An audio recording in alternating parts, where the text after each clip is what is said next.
Nerds, nerds, nerds, nerds. It is a pleasure to have you all back here in the virtual studio. Stoked to be bringing you another dope episode of the DAMA Nerds. I am Rod.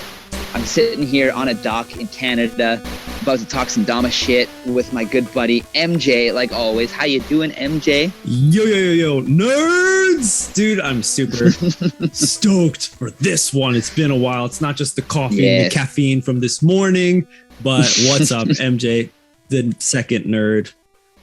Thanks all for hanging out in the past bunch of episodes that we were doing. They came out not at a prime time that when we wanted them to go out, but still a big thing, a big kind of collection focusing on the amazing women within the kendama scene. Of course, we just touched the surface of amazing people that we could talk to because, we figured to do a big like bash right here and then, down the line, continue to reach out because, even us, like looking back at the past episodes, it's like, wow, it's all us dudes. So that's cool. But hey, there's women in the scene as well who are doing a lot of stuff, especially nowadays. There are so many. I think maybe that's what it is. Is that our excuse? Like back in the day, it was really, really, really a small number of women who were in there, and it was mostly totally guys. So a part of our nerding out is talking about the history, the good old days of kendama. So hanging out with all the dudes and just talking about that shit. That's what it was. But this is something that we haven't done in a while, where it's just been me and you, MJ, and no guests, just a couple nerds coming at you with some straight bullshit, straight through the teeth about kendama. Nothing but kendama. And I guess, not nothing but kendama. There's a bunch of other shit going on in the world that all is a part of life. And such as for myself, like I've been living on a boat recently with my good buddy Brett. And we've been sailing this thing around for a year and like working on it, getting it ready and yada, yada. So this Sunday, in about 4 to 5 days, actually, we're sailing to Mexico from Canada. Holy shit, it's happening. This is something you've been talking about for a while, dude. Yes. And that's Sunday, just the start. The day is picked. That's it. Yes. This season going to be good? It's a good like full moon? What are the signs? No full moon, I don't think. But the weather's been good, been looking good. It looks like the forecasts for that day are going to be solid. I mean, we're going about somewhere between 60 to 100 miles offshore to hit the trade routes. So that's where like the winds really blow straight south, right? Northerly winds. Yeah. And then so we just go straight down. We're not going to stop in America because A, we're not allowed because of COVID things. And B, we just don't want to deal with the US Coast Guard at all. We're just going to go to Mexico. so we're going to stay off. Like the real technical thing is that 200 miles offshore is outside of the American waters. So there's a good chance we'll still be visited by the Coast Guard at some point. If they at the edge, like, hey, what are you guys doing? Yeah, what are you guys doing? And we'll just be like, we're going to Mexico, man. Like, here's our papers. Like, going to Mexico, Canada. See the flag? You guys got a flag? I'll have smoked all my weed by then, hopefully. Yeah, you have to fly a flag, actually. It's a law. Oh, wow. Of your nationality? It doesn't have to be of your, like, you can fly whatever flag. There's like different, I don't really know all the logistics, to be honest. Brett knows more about that than I do. And I need to research a little more. But like, it's a very interesting little world of shit. Yeah. The law of the sea, not law of the land. The maritime laws. That's what it is. Holy shit, dude. So you're going on that massive excursion for years? I mean, we'll see how long it takes. A sailboat, if there's one thing I've learned, is you don't get to choose when you go. Like, that's not how that works. It's not a fucking car. You just start up and go. That's how you get in trouble. What you do is you look at the conditions, you see the tides, the winds, all that shit. And then you're like, okay, well, this is good to go. This is when we go. Whether it's at 6 a.m. or, if you have to wait until noon or whatever, like you go with the weather. Otherwise you get fucked up because you don't want to fight the weather. Yeah, not at all, dude. Oh my gosh. But this is going to be a huge adventure for you. You're going to be out for a while. Everyone who's listening, like, don't be scared. We'll still be trying to get episodes out as much as possible. Wi-Fi is getting better and shit. So it is. depending on when Rod will reach a dock, a marina where he could get some Wi-Fi or whatnot, we'll be continuing to record episodes. Maybe there'll be more like off the cuff with the guests, or maybe more solo eps like just now, me and Rod. But Rod, you know, there's so much that has happened within like fucking just DAMA NERDS since we've gotten this all together, since the fucking COVID hit, the lull of episodes going out for me because, you know, fucking focusing on another, like creating a business on my own. Like I'm doing video editing and shit for that. So then that's kind of like taking priority over DAMA NERDS for a little bit. And it sucks because like there's a lot of episodes that I need to get out, want to get out. But this one, I will get them out. I will get them out. Of course. Yeah. There's so many people supporting. Like, thank you all so fucking much. It really means a lot that you're sticking around. They're coming out. Yes. But definitely want to have something that's focused about you, Rod. Something to really like hit home, to give you a good fucking send off, because you're going to be gone for a while. God forbid anything fucking happens. You're out in nature. You've no idea. Dude. I'm scared for you. People are scared for you, Rod. So, well, just to clarify with that, we're not just like on a boat, just going on the whim. Like we have so many safety things. Like we have a dinghy, first of all, if we need to get off of our boat. We have a separate, smaller boat, right? We have like provisions and shit. We have an EPIRB, which is like an emergency beacon, which is registered, and like you can just SOS. As soon as that hits the water, it's an SOS signal. We have an AIS system, an automatic identification system, that will actually, I don't know the thing yet, but you will be able to search our boat name, Equanimous, AIS, and you will be able to see where we are in real time anywhere in the world. There you are. All nerds. Equanimous. That's the homework. Where is Rod? Where in the world is Rod San Diego? Rod Diego. So, but fuck, dude. But still, this is really, I really want to make this one special. There's so much shit that's coming out, maybe that people don't know about. We're going to be focusing in. And Rod, this is your life. Smith is in here. Oh, yes. What? Welcome to your life, Rodney Ansell. Welcome to my life, eh? Welcome to your life, bud. So me and Smith got together, dude. We had this idea. Smith actually had the idea by, you know, in bringing this having this episode be focused all around you, because, you know, over at Terra, you got some news about Rod. This is true. This is true. There is some news. Exactly. And by the time this fucking episode comes out, there'll be other things that are coming out. So we're going to wrap this whole episode into a DAMA life of Rodney Ansell. With some fucking violins and shit. Do I have to go get the hurdy-gurdy? We have a hurdy-gurdy on the boat. Yeah. It's a nice hurdy-gurdy. It's a real nice one.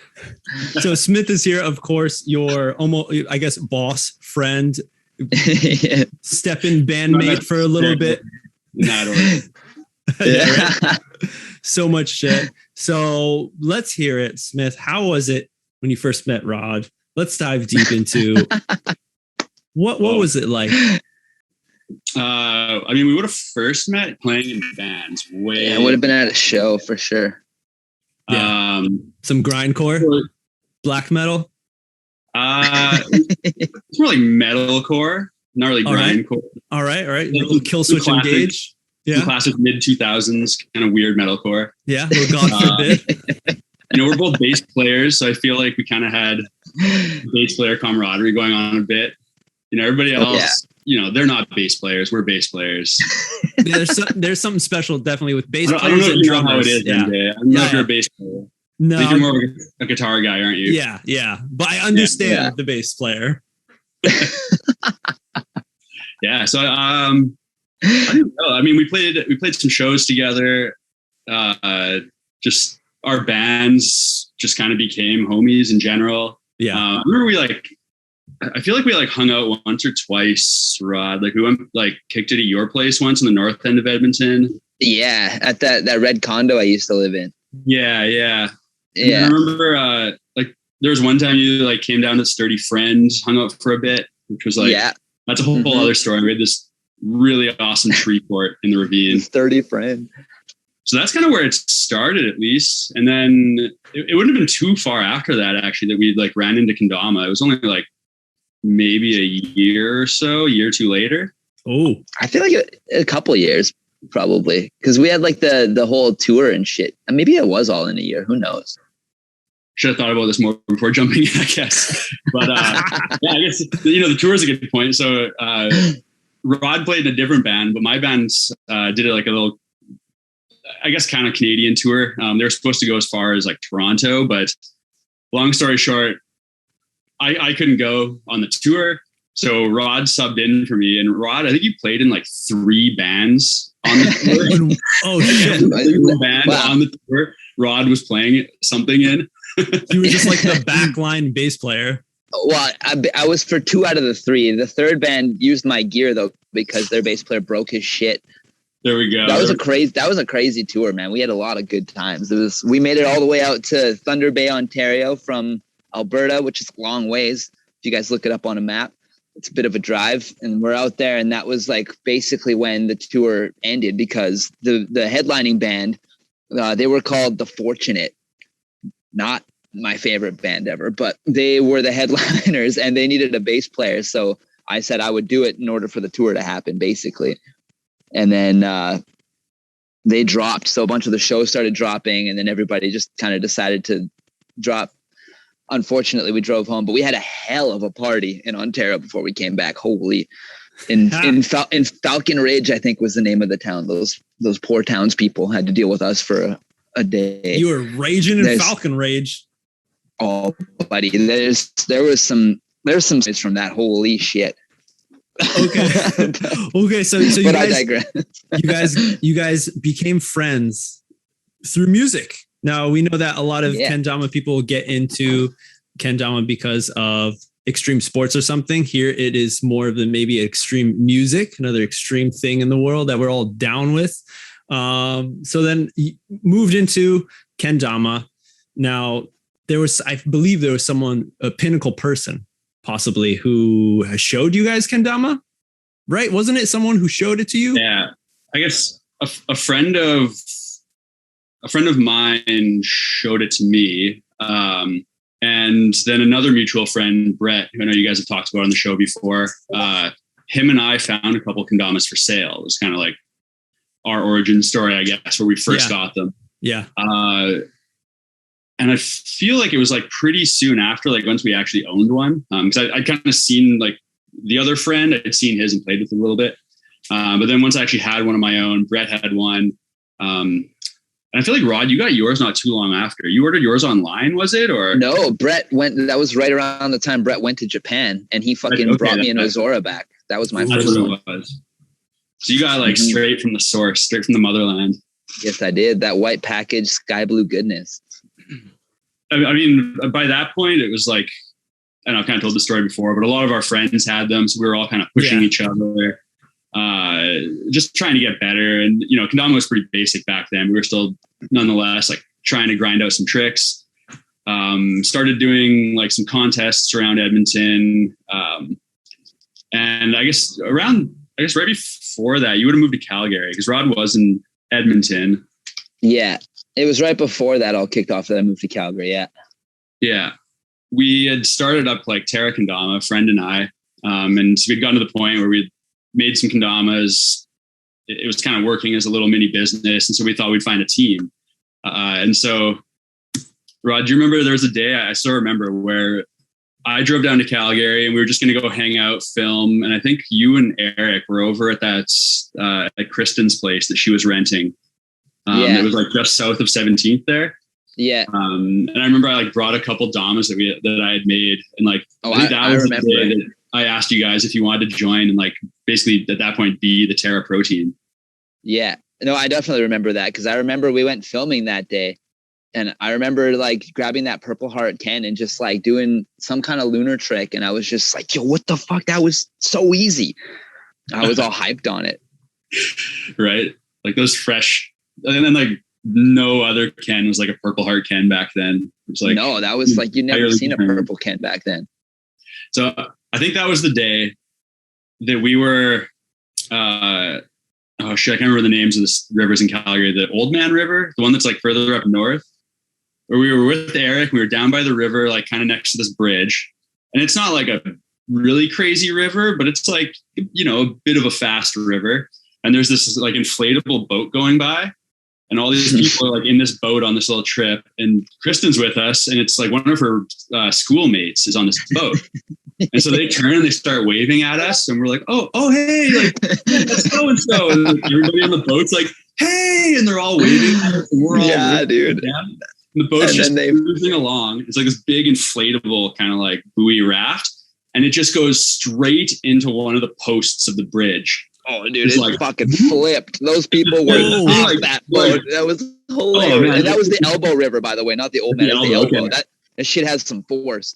Yeah, so it's like, river. There's like inflatable boats. I remember it kind of like tacoed up and then like flipped over and dumped everybody in the boat in the water. And they all just sucked around the corner, like past the bridge.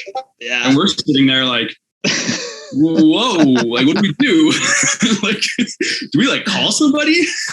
Dude, that was kind of scary. That exact spot, there's like a pillar that they hit that they went around. Right next to that pillar, it's the closest one to land, that pillar. Right next to that, people in later years, they like dug underneath. I don't know how, but they like dug under the water and created like a little current there. So now it's a natural little like flow rider spot. You can hop in there on a surfboard and just rip around in this one little spot because of like the way it's dug out. And so now it's like it's a surf spot in Calgary, which sounds wild, but yeah, people surf there. And that's how much fucking like force there is in that water. Oh, okay. Yeah, that's true. That was wild, actually. Yeah. So I guess to finish that story, apparently everybody on the boat was okay. They got very wet, but I don't know, that week at school, Kristen confirmed they're all alive. They're all well. So it makes the story fun. It's not fun if they like drown. No, hell no. But everybody was wearing a PFD and all that shit. So they looked like they were safe. I remember that at least. Right. Of course, so much, right, Smith, that you've encountered, experienced with Rod always sounds like, you know, you guys are just like hanging out all the time almost. You know, there's so many times I've been talking to Rod when he was in his previous place. Like sounds like you were always there. There's always someone hanging out. Yeah. Smith is often around. It was a good spot. That spot was directly between like the workshop and my place. So it's very easy, you know, just to pop in, say hello. Yeah. There you go. But, and so, of course, there's so many stories within you two hanging out and stuff. I'm sure that we've possibly covered within the episode when back in the day that you were on Smith with Kristen. Well, you know, there's so many more stories I think other people have to share that maybe you weren't involved in. So I think we're going to bring one more person up into this Zoom room right fucking now. What's up, you fucking sailor? What the fuck, dude? Are you kidding me? How you doing? Good, buddy. Rodney Ansell, this is your life. Welcome, James McKenzie. Let's hear about Rod. What was your first encounters? Let's hear a story. Let's embarrass this nerd. Holy fuck, dude. All right. Okay. So Rodney and I don't even know when we first met, to be completely honest with you, but we both played in bands in and around Calgary and Edmonton. So we did a fair amount of hanging out at shows and stuff, and became good friends there. So, my story, I'll get into in a second, and it's a good one. Sorry in advance, Rodney. But sure it's fine. before we get there, I think, so I was hanging out with Rodney when he first got into DAMA. And if I remember correctly, we were at a camping trip. Yes. We were out on a camping trip. We may have eaten some things that are considered an illicit substance. And Rodney and a few other folks went on a nature walk. I was like losing my shit, so I didn't want to go do that. It sounded like a lot to commit to at that point in time. So I hung back with like, it was a big camping trip. I'm pretty sure I hung back with like 10 to 15 people, all who were not, or who didn't eat the stuff that we ate. which was a questionable decision. Except for Alex that was in the Pleasure Dome. He had his own little world going on though. There's not enough time for that part of the story. The Pleasure Dome is the best part of it. That wasn't the Pleasure Dome. Not Smith. No, it was a different Alex. Different Alex. Yeah. Different Alex, yeah, for sure. It sounds not bad though. So I was hanging out, and our good friend Brett, who I know, I think everybody here knows. Not sure about you, MJ, but he was into kendama at the time, and so it was like this big, decision. We're going to go on a nature walk, and I was like, I don't think I can do it, guys. And they were like, you got to come. It's going to be a great nature walk. And I was like, no, I'm going to sit right here, I think. And Brett gave me a kendama, and he said, you're going to need this, and I did. And that was my introduction to kendama. And I literally think I sat in the same chair for like 3 hours and just practiced big cup the whole time. Got pretty good at it by the time they got back. And then I think that was probably when Rod got into it too, because I'm pretty sure they all came back and we just spent like another few hours standing around passing a kendama. I remember coming back and we were talking about you because we were out doing this shit. We were like, shit, I wonder how James is doing. And we came back and you saw us rolling up and you were like, guys, look what I can do. You like did like around Japan or something. And we all lost our fucking minds. Yeah, it was a good day for me, actually. I don't regret not going on that nature walk. But okay, so that's the first DAMA story. The real story is another camping trip that is known amongst a group of here we go, as the camping trip from hell. Okay, so basically we set up this camping trip. It's like Rod, this Alex, not the other one with the Pleasure Dome, but Alex Smith, Rod, myself, and probably like 7 or 8 other people, maybe a little more. And so we're headed out. There's 2 cars. There's me and Rod and a few others in one car, and then Alex and Brett again in another car with a few other people. And then there was a 3rd car coming down from Edmonton later that night that somehow thought they were going to meet us there.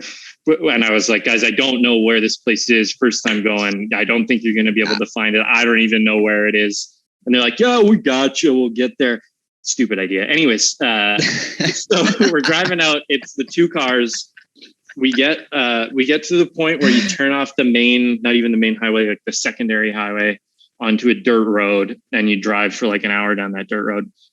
So we turn onto the dirt road. The whole time we've got Brett driving behind us, or it might have actually been Alex driving and Brett in the passenger seat of his own car. Sounds more familiar.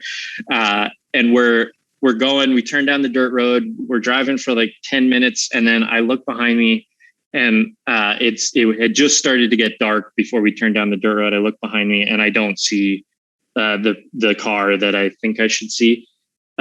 Because it turned off, and we were like, where the fuck is Brett and Alex going? Turns out that wasn't Brett and Alex. We lost them at least 10 minutes ago. No idea where they are. So we turn around, we're like driving around, and it's like, 9 p.m. in the middle of some mountains and shit. It's like pitch black. So we can't see anything. We drive around for like an hour looking for them. Can't find them anywhere.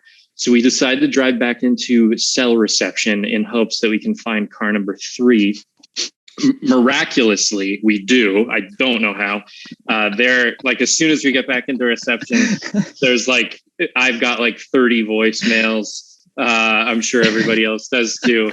And so I call them and they're like, hey, we ran out of gas. We're at this gas station in the middle of fucking nowhere.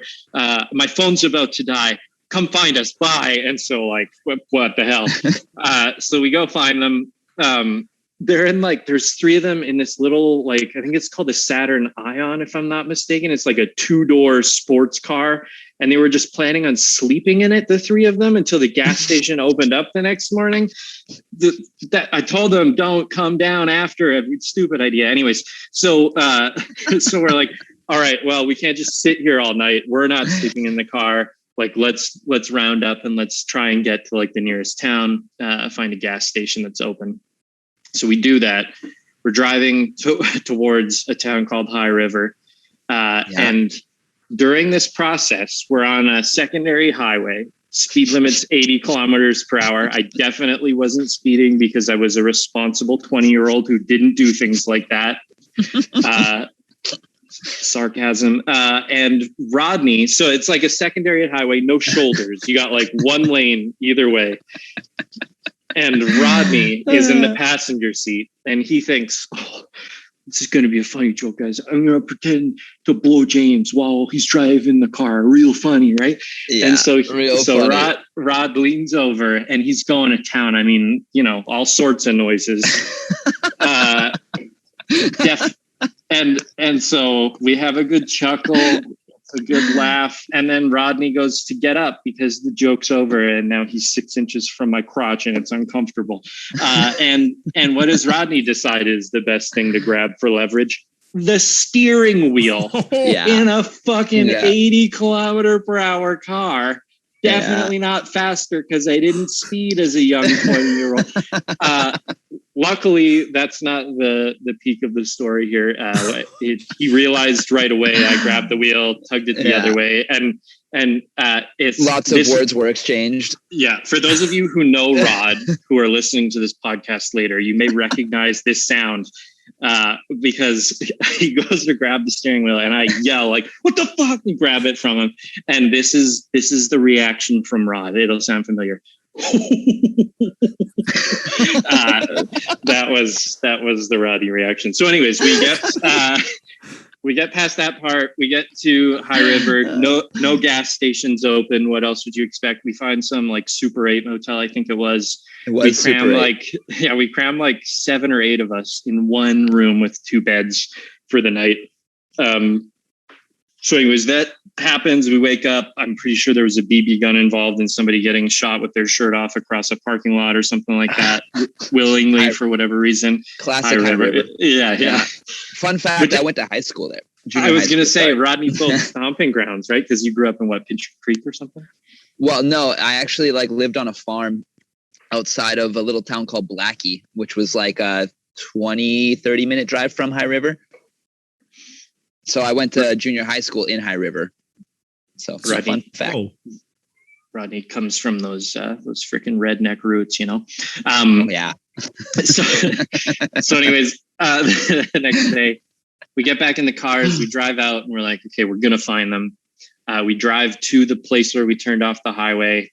We turn off, we look around, we don't see him. There's a gas station there. We check the gas station, don't see him. We drive further up the highway thinking, okay, well, they must have missed us when we turned off of the highway. Anyways, we spend like 2 to 3 hours, I think, looking for him and never find him. And we go, okay, well, fuck it. Like, we're all here. We may as well salvage one night of the camping trip and just head out there. So we turn back, we go down the dirt road, we drive about an hour. I'm remembering so many parts of this story as I'm telling them. So if I'm taking too long, tell me to hustle up. It's good.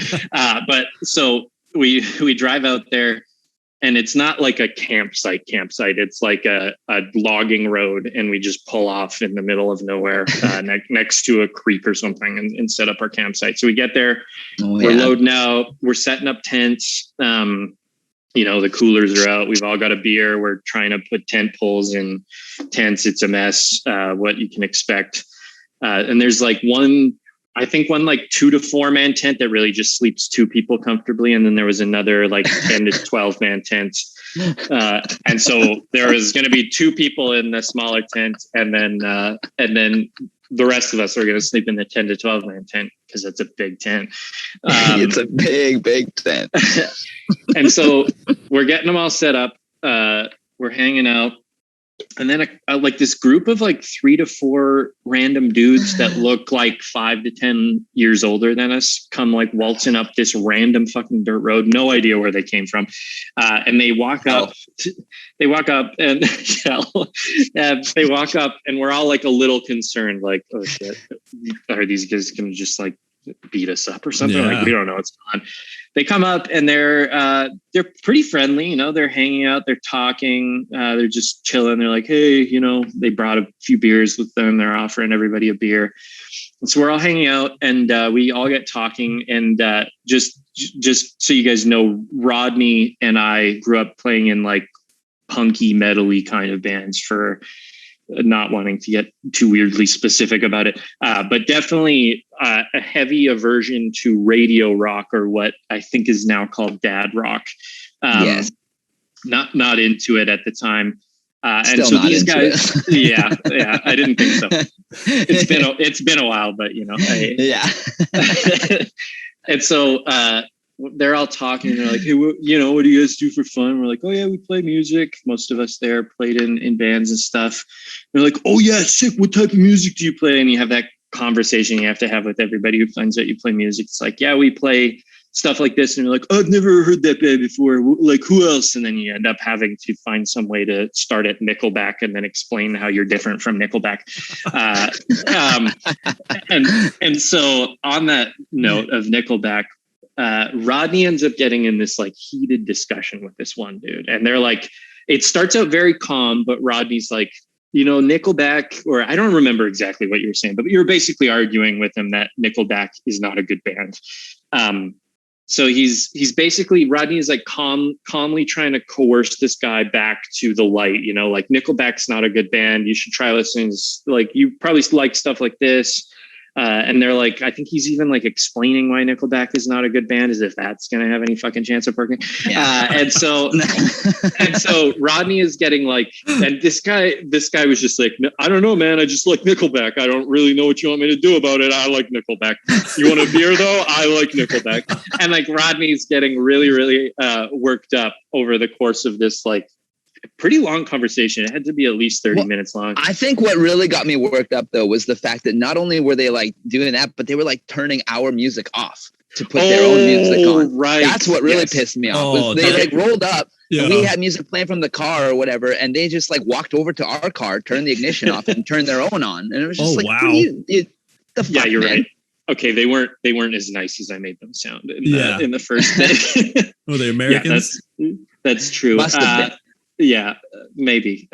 We probably were like an hour or two from the border. So who knows? Maybe some Montonians. What's a Montanian? Montanian.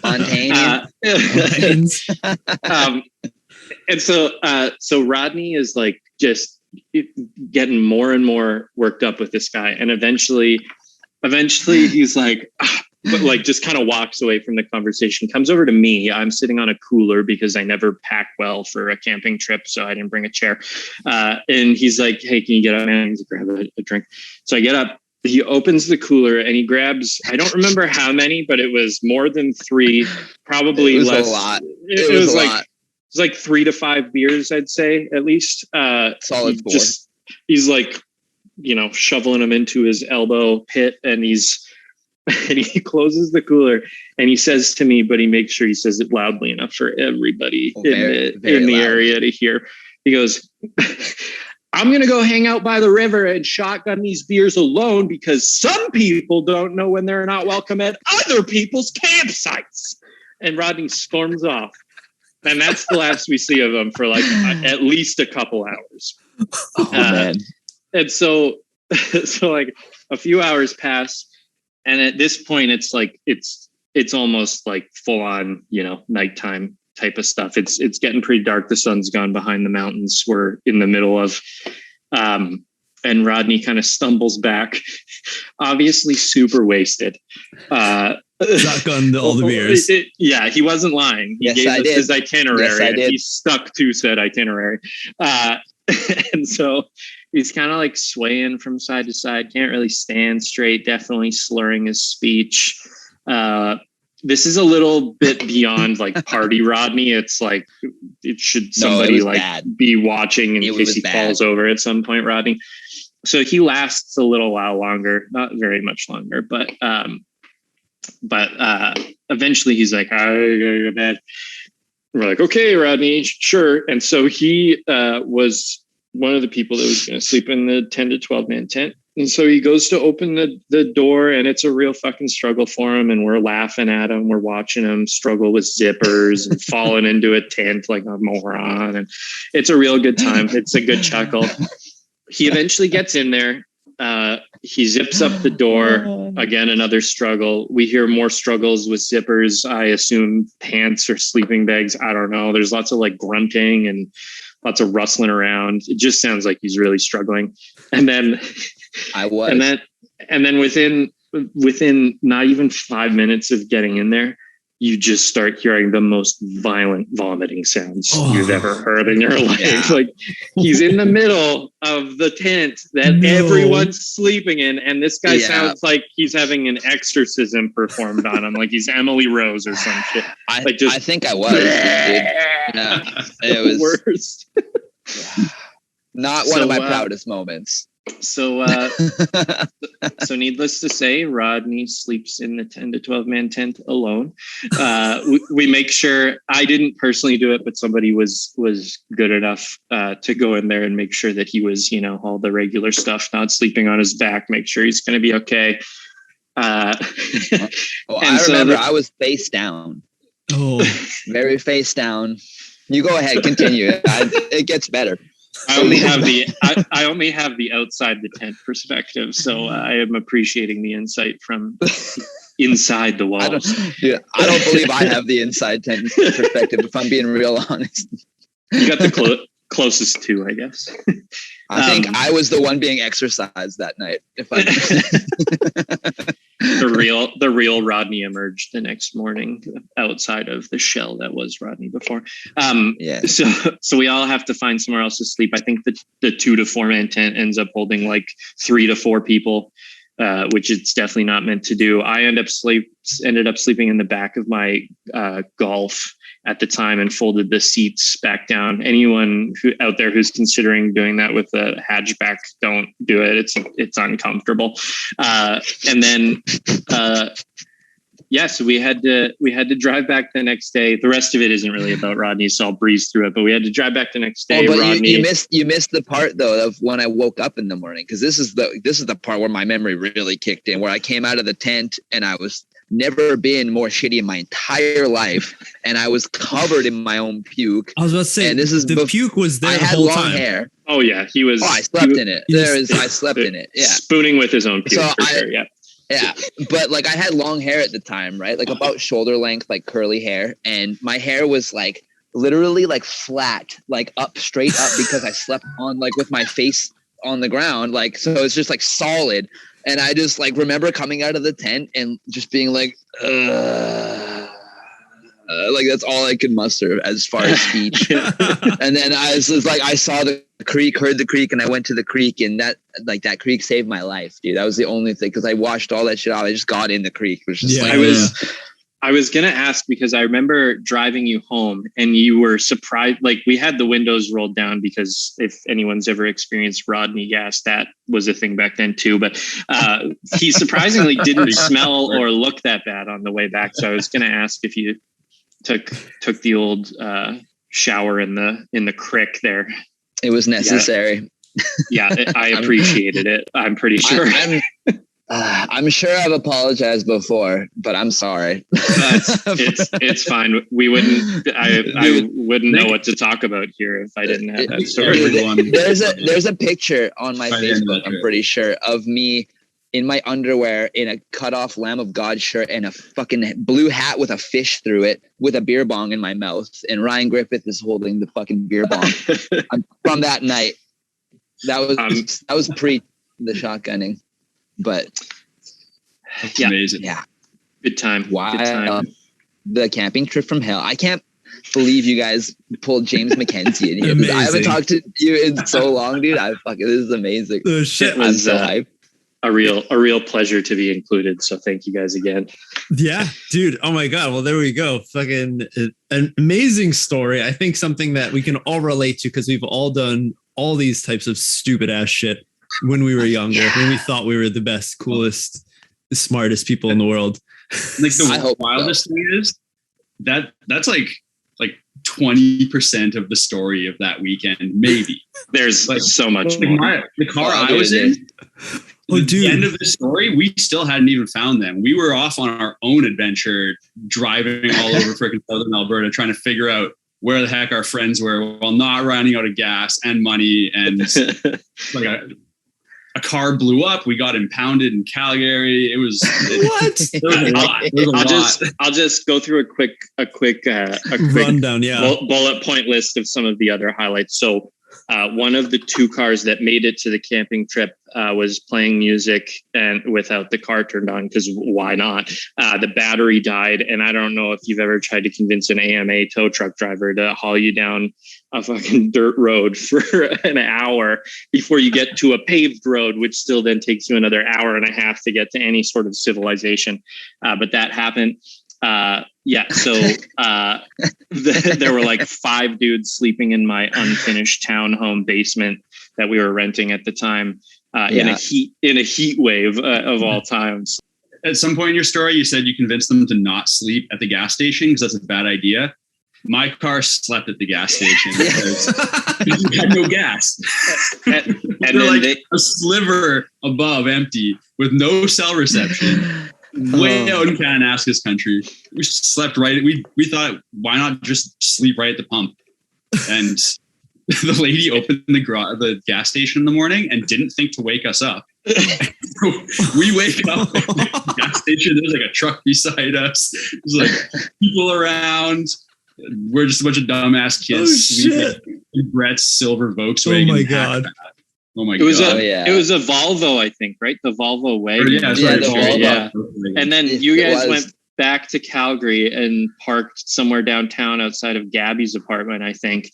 And then Brett's car gets impounded. So then Brett's got to figure out how to get his car unimpounded. But his parents were the ones on the registration and the insurance. They were out of the country. And so he needed to get the paperwork to prove that it was his car. It wasn't his car.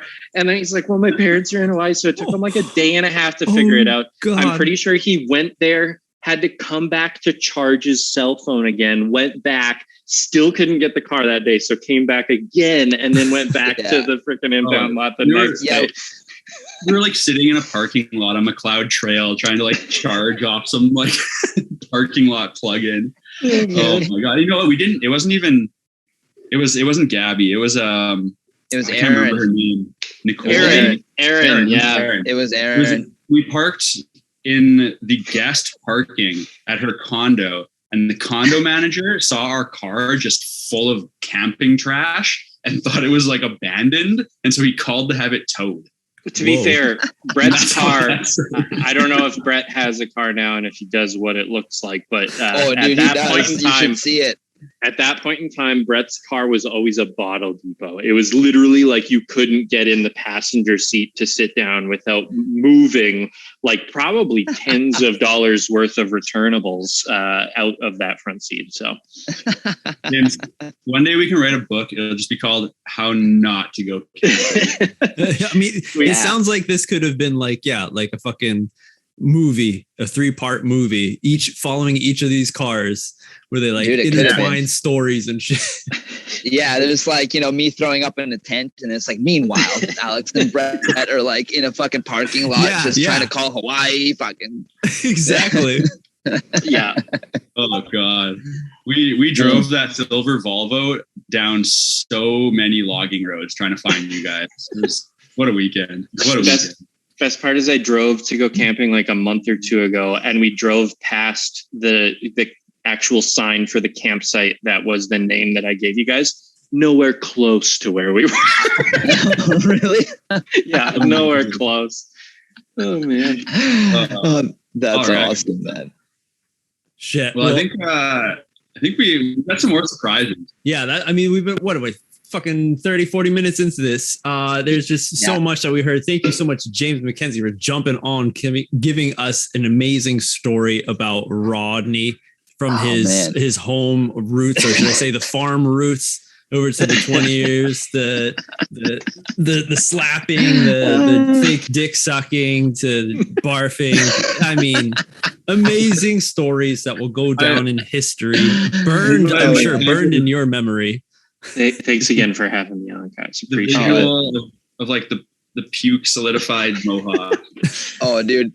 That's only on the one side, though. Just the one side. The one side. Yeah. I can see it. It's like one of those like fake like vomits that you put on the floor. It's got like noodles and shit. And it's like, oh, it's a toy. Yeah, except the noodles were my hair. Yeah. This is luckily pre-dreadlocks, by the way. So that would have been bad. Actually, I would have cut it a lot sooner if that had happened. Cut those off. Yeah, sacrifice to get rid of those. So many stories, and there's so many people who have been a part of your story, your life, Rod. It's not over yet, but there's still so many people that we want to hear about. So let's all them in right now. They are going to be joining RodDama. This is your life. Let's say what up, everyone. All these Dama nerds hanging out. We're going to be talking about Rodney Ansell, the Rod fucking motherfucking Dama. Oh, say what's up, everyone. Oh, what the hell? Yes. James with the shirt. Yes, that was a special surprise for you, mate. Everyone's and we got so many people. Alex, I can't even. You want to do a quick intro? Eric Martin, fellow Terra teammate. Oh shit! You've heard from him on the Dama Nerds. Yeah. Oh shit. After that, we've got screen name in here is Boosh. We've got Brett Klein. Yeah.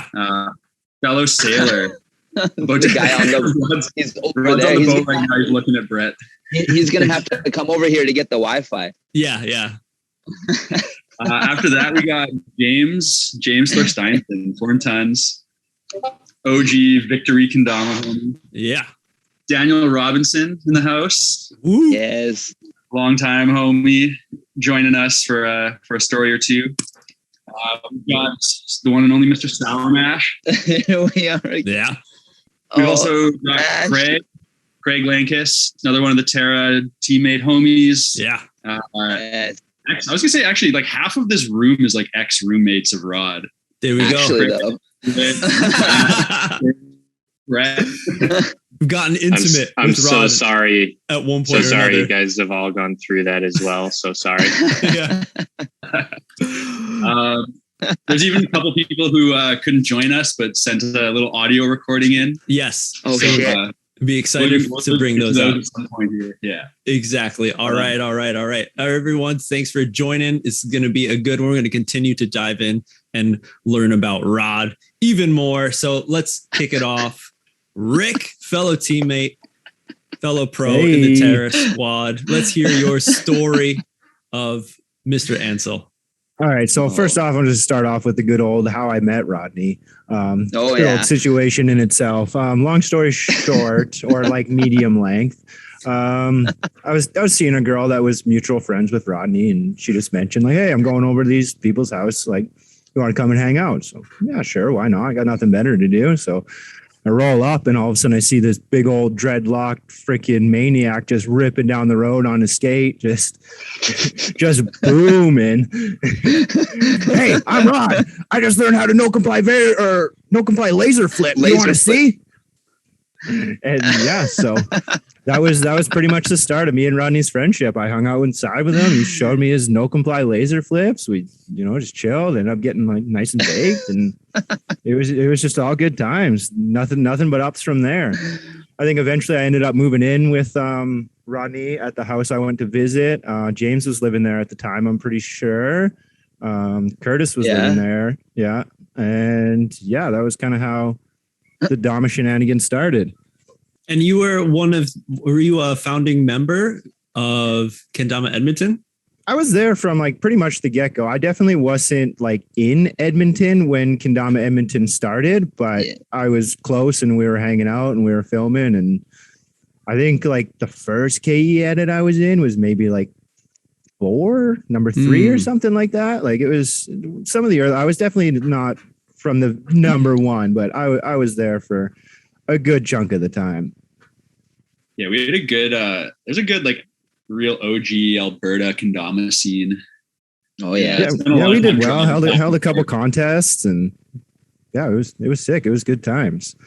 But yeah, onto the shenanigans. I was thinking about a bunch of different stories here, and couldn't really decide on one. I can only imagine. But I think I'm gonna go with one that's like kind of Dama related, just because it fits the scenario. I think it brings us back to KWC 2015.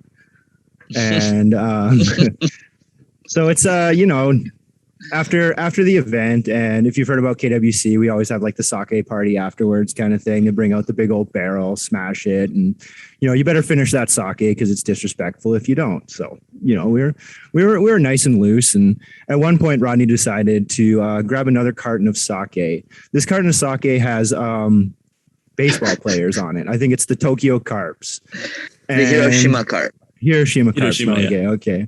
So yeah, anyway, we created a game with this sake that really wasn't much of a game at all. It was pretty much just you chug while somebody else yells, "Oh, base one! Oh, he's at first base! Oh, he's at second base! Oh, is he gonna go to third? Is he gonna go to? Oh, he's home!" And you just yell shenanigans like that while the other person just keeps that bottle up until you get a home run. And that was that. So we were playing baseball all night. It was great times. We're just. I think it was at the DAMA village at the time, up on top of the mountain there. So we were like kind of secluded from everybody, and we pretty much had the whole entire hotel to ourselves. So it was chaos up there. It was absolute chaos. So the night just gets right wild and starts to wind down kind of thing. So closer to the end of the night, me and Coda are hanging out and just shooting the shit, chatting. It's pretty late. I don't know exactly what time it was, but all of a sudden, hotel owner comes up to Coda, says something in Japanese, and Coda's face practically turns white. And I'm just like, what the heck's going on? Coda just turns to me and says, "Someone's dead," and just leaves. And I think at this point, like, oh my gosh, I haven't seen Rodney in a while. Like, where the heck is this guy? So I follow suit, and turns out Rodney went to go to the onsen, and he didn't make it quite to the onsen. He made it to the onsen bathroom, and kind of laid it down there. It was a little messy. There was some substance on the floor, the walls, maybe the ceiling. Who knows? But anyway, Rodney was on the ceiling. Rodney was. I had never seen Rodney like that before in my life. It was quite exciting, quite. Out there. Do you have, buddy? So anyway, we were just, comfort Rodney. He's slurring. He's, "Oh, I don't feel good. Oh, this, oh, that kind of thing." We're like, "It's all right. It's all right. Everybody's been there, buddy. Well, just chill out." And we're trying to get him like back to like the hotel room because obviously hotel owner's a little bit chapped and you can't sleep on the bathroom floor in the onsen all night. That's just, you come back to our room, sleep on the bathroom floor there, Rodney. So we were, maybe a little too Canadian, a little too polite to Rodney, and he wouldn't get up, he wouldn't move, he wouldn't any of that. So he could hear you. He wasn't totally out. No, he was pretty close. Like he was debatable. He was talking back to us. I don't know if he remembers talking back to us. Right, yeah. He was forming words, making sentences, kind of thing. So anyway, Jan from Russia came just out of nowhere, and he was a hero. Oh my god! He just I forget this guy. He's being a big old baby. Just picked up Rod, threw him into a wheelchair, and just wheeled him across the hotel to the tower room. And at that point, we had a bathroom that was there's a toilet in there, and then the whole floor was like tile, like shower kind of thing. So we're like, all right, perfect situation. Like, get him a couple pillars or something. He can just hang out in this bathroom. And Rod's going through an existential crisis. "I've never been this drunk before. I've never. I'm being an idiot. Like, I think I'm 25 years old or 24 years old." He was like a year or two older than he was actually saying at that point to put into perspective at how out there he was. Dude, I was saying wild shit, dude. Like, what am I in high school? Fuck. Like, when's the math exam? I'm going to fail. But to like top it off, just the icing on the cake of this whole situation, I don't remember exactly how it happened, but Rodney propped himself up onto the toilet seat because, you know what I mean, he's struggling, and he hit the bidet button, and the bidet just pops out and just blasts him right in the face. Honestly, I'm not too much like sure what happened after that. Like, I think you just, you know what I mean? Didn't I squirt you too? I think you might have like gone the full like child route and just like, oh, this is funny. Like, yeah, I think I did. Spraying the bidet all over the place. But anyways, That's probably one little thing of that though is that one thing about Rick is such a good friend. He's fucking holding my hair while I'm doing that, while I'm spraying him with a bidet. Oh shit. Fucking and Rick's sitting there holding my hair, being like, okay, buddy, just get it out of you so I can throw you in the fucking bed. Come on. Real homie right here. I think we've all been there. Maybe not there, but like kind of close. You know what I mean? I hope not there. I hope nobody else has been there because fuck. Yeah. But yeah, long story short, when I think about Rodney, I think about kendama, I think about all the fun, ridiculous times we've had together. That's probably one of them that stands out the most. There's definitely quite a few more, but I think that one takes the cake. Fuck. These aren't all going to be stories about me drunk as fuck throwing up everywhere, are they? I don't think you have too many of those. Hopefully, yeah. They're like, those are the bad ones. I can't think of any that are worse. I can think of one that are worse than those two, but nobody in here knows that one. Well, I think you might be safe then, buddy. Okay. Maybe. You never know. Oh, shit. Yeah. There's no guarantees. Well, we all know that, yes, like you said, Rick, we have all been there before. And luckily, I think for the most part, there's always a group of people or one special person who is definitely there by your side, helping you, trudge through the belligerent drunkenness that you don't even remember the next day. So good on you, Rick. That's what friends are for, Exactly. Absolutely. Exactly. And was that the year that he almost took your eye out with the chopstick?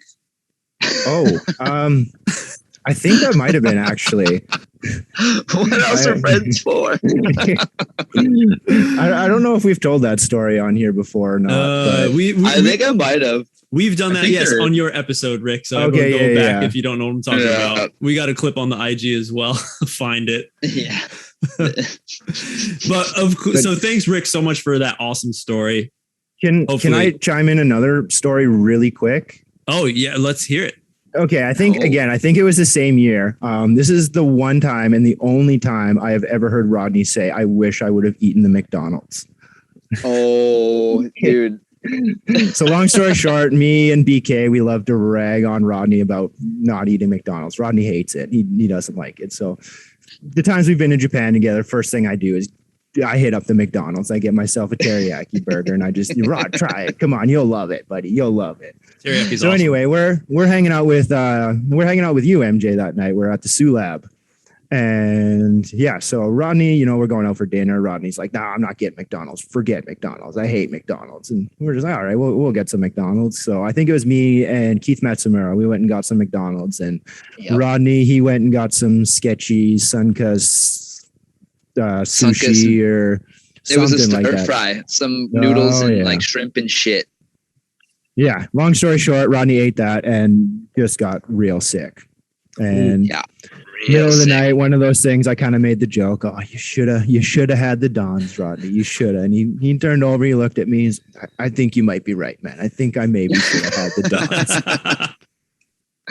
Dude, that was when we stayed at the Sioux Lab. We were sleeping on the floor of the first Sioux Lab that night. Yeah, I threw up in that bathroom so many times. Oh man, and was that when is it washiki? It was like the Japanese style where you had a squatter toilet. Yeah, it was gross. Oh, you don't want to put your face in that. No, man, it's not. But it's not. You deep also don't want to really throw catch up all over the bathroom of your friend, right? So you got to kind of get your face in there a little bit if you have to. Man, dude, I've always tried to stay away from just shitting in those things. Yeah, don't know what it would be like to lay yeah. on the floor to puke in one. You don't like the squat toilets, MJ? Hell's no. For my 10, 11 years here, I've fucking never used one of those things.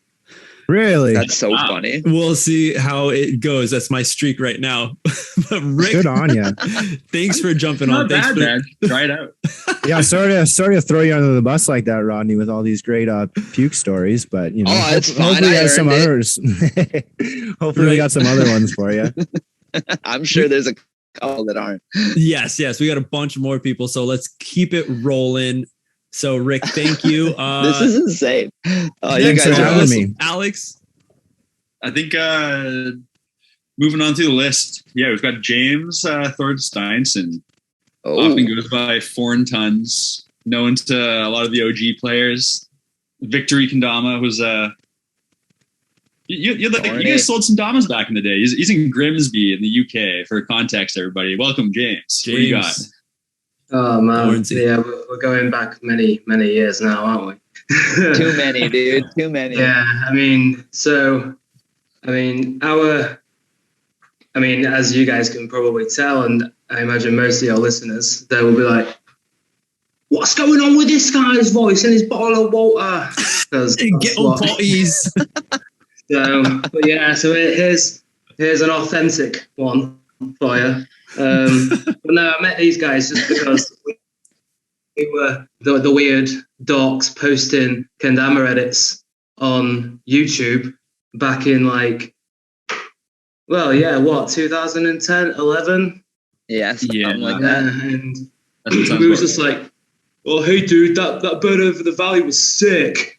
And that's what it was. But Alex Smith would be doing I don't know, some weird string thing, and it'd be to these days standards, it's so simple. But we would be like, "Oh, Smith with his weird string stuff, and Rod with his forward moon circle," even though back then he was doing just one, and it's come a long way. But and then after a couple of years, Rodney was traveling around Europe, and he went to the EJC and went and met him there. And I remember the night I got there, because I traveled, because this was in France, in the south of France, in Toulouse. And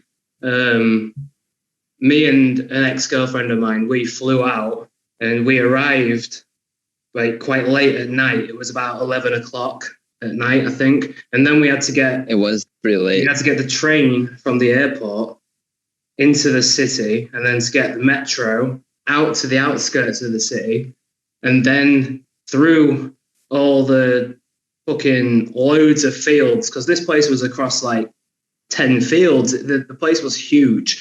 And me and Rod had spoke, and we was like, yeah, so we'll meet up on this date and this time. But neither of us anticipated how huge this place would be. So we was both just walking around for hours in the middle of the night in the pissing rain through all these deep mud, nearly losing your shoes with every step. And me and my girlfriend were dragging our suitcases through it all as well. And I remember her being like, "Can we just pitch up a tent and go to bed?" And I was like, "No, one more lap. And then I saw his dreadlocks. Like Rick said, the first thing you see is his dreadlocks before anything else. And not anymore.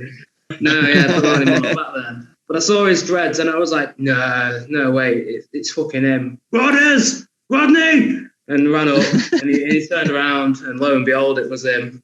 And then he led us off to the camp, and again, like Rick said, Jan was there. Who else was there? Trevor Starnes, Matt Dakota. Was there? Who else? It was Trevor, you, me, Lena. Yeah, I was with Matt Dakota and T Starnes, and then Sweets and C Fraser were there. Yeah. Void was there, of course. All the UK homies and the Europe homies. So many people. Roush, guessing. And just to add Royce was there, yeah. Oh yeah, for sure. Oh, and Dutch Kendama, Jeffrey. And Jeffrey, yeah. Ilko, so many people. The list goes on and on. But quickly, just because Rod mentioned about vomiting. Well, Rod was like, "Oh, there's no more puking stories," but here's one. So, there is. Oh no! I knew there was going to be more that I wasn't thinking of. Damn it! So so we all we set up a tent and we went to bed, and then because it was real late by then, and then the next night there was a guy there who was he wallpaper tables and just tables that you put up when you go to a what do you guys call it, a yard sale or something like that. We call it a yard sale. There was a guy, he had 6 of these tables, and he had bottles of wine, vodka, gin, cognac, anything you can think of. And then at the end of it all, he had about 50, 60 cases of beer. And he was just like, "This is my 37th DJC in a row. I've bought the fucking bar. Drink up, everyone." And me and Rodney and whoever else was there just looked at each other and was like, "We don't need to be told twice." So we drank up a lot. And then I don't really remember what happened that night, but I just remember in the morning waking up outside my tent and looking across, and about 20 feet away was Rodney brushing his teeth. And then he threw up and went, "Fuck's sake!" and then brushed them again. What? I don't remember that at all. No, yeah. I was thinking of a different story that I'm glad you didn't tell, actually, because that one's worse, but we'll leave it at that. Well, you'll have to remind me off it. Yeah, deal. Okay.